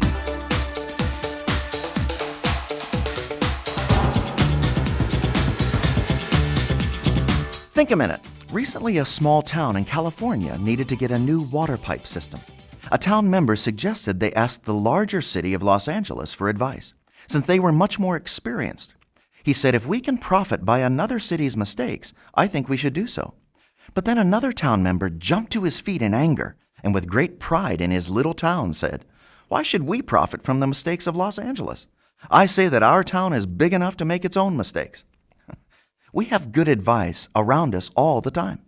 There are many good books full of wisdom for living. We learn in school all the knowledge mankind has worked for thousands of years to learn. Not to mention our own wise parents, grandparents, aunts and uncles, older brothers and sisters, friends and business people. There's an old African song that says, when an old person dies, a library of wisdom burns down. But you know, all the advice in the world is worth next to nothing unless it's actually taken and applied. Someone said, everyone receives advice, but only the wise use it. If we're too proud and stubborn to learn from others, then we'll never learn how to live better, happier lives. No one can live long enough to make all the mistakes in life there are to make. So there's no reason to keep repeating the same mistakes millions of others have already made and paid for. And it starts with correcting the biggest mistake we've all made. And that's simply been our choice not to live life the way our Maker designed it to work, for our own happiness and good. You see, we have to be willing to live His way before we can start enjoying the good life He made and wants us to have. So today, why not start learning the easy way and ask Jesus to forgive you for all your past mistakes from living your own way. Then ask Him to take charge and help you start living His true way, since it is the way that can give you real success and satisfaction. Just think a minute.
se matango fiu upo le tātou pesenali tamaiti e tau lunga atu i le poloka la meo le think a minute e mata tia e ofo fongia ia lona lof vai e le matango fiu tala le lei matau e malavinga nao le tu e tau lunga atu i le poloka la me o le think a minute ia tamaiti fa te tele mo le mafuta mai le lei fo ia woli a fa ia le ima wa mai so wa no ai le so Wite pole o le anto te tala fo i le tātou leina i le awoli a taiau. So soani lau te mama lau tina nana po papa anti po anko i nai le fale whaiwhi au. A whi o nai whia ngai o tau masuenga ia lava lau maro lo. E le ise meo lea e ala ia se ilonga e kāre kono le vavea. Ono na whatua e tāngua le whaisau stadi. Wa lewa na te tau na whailau stadi. Ia lava lau maro lo. E teilo, e te ala i fo i le taiau. O la matua yo makwa seki ano mafofa ye mafa moi leri ai le fa pete fa moi leri e kangoi e text mai o e tani o suenga e le se me va penga e kupu o nga wenga o e fai o le study ai fa moi me uma ile lo fa malanga le yo le tua ai le fa pe ke tiktok aki ya wo so mai ko ngar ka yo le o le suenga ni ai nothing come back from my irka la risiro makuari tamach yo manui su enga ile so antaiau va taile vala mai an tole fa na le vala mai filo ile a for ton ayo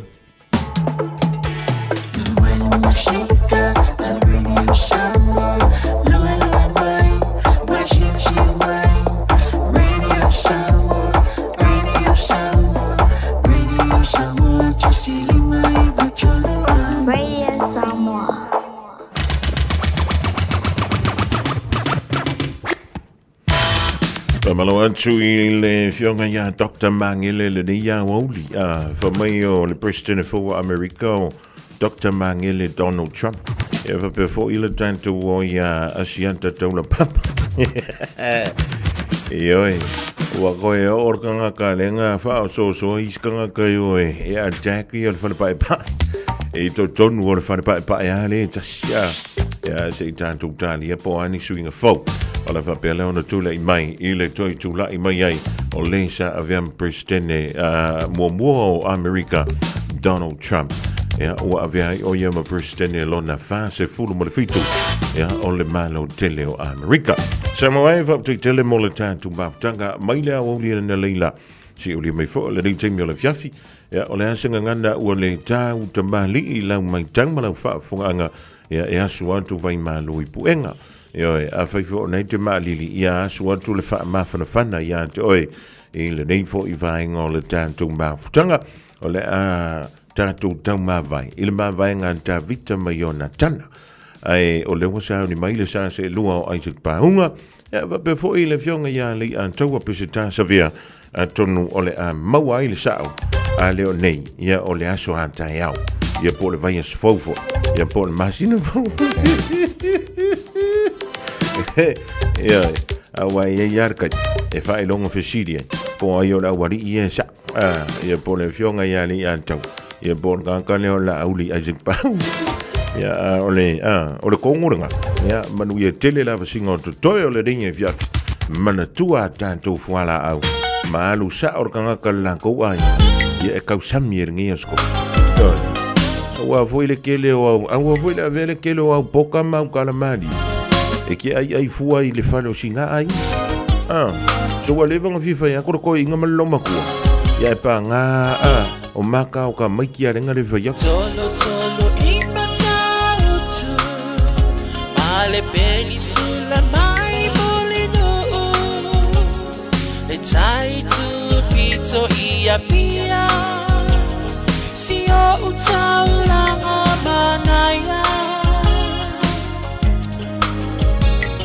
e fe pula fi mai le sau o ata uma o fetu o le lani e sulu mia ia umasia uhani a o basa vali le masina se I esu solo ia samo no uatu no Se I fai mafia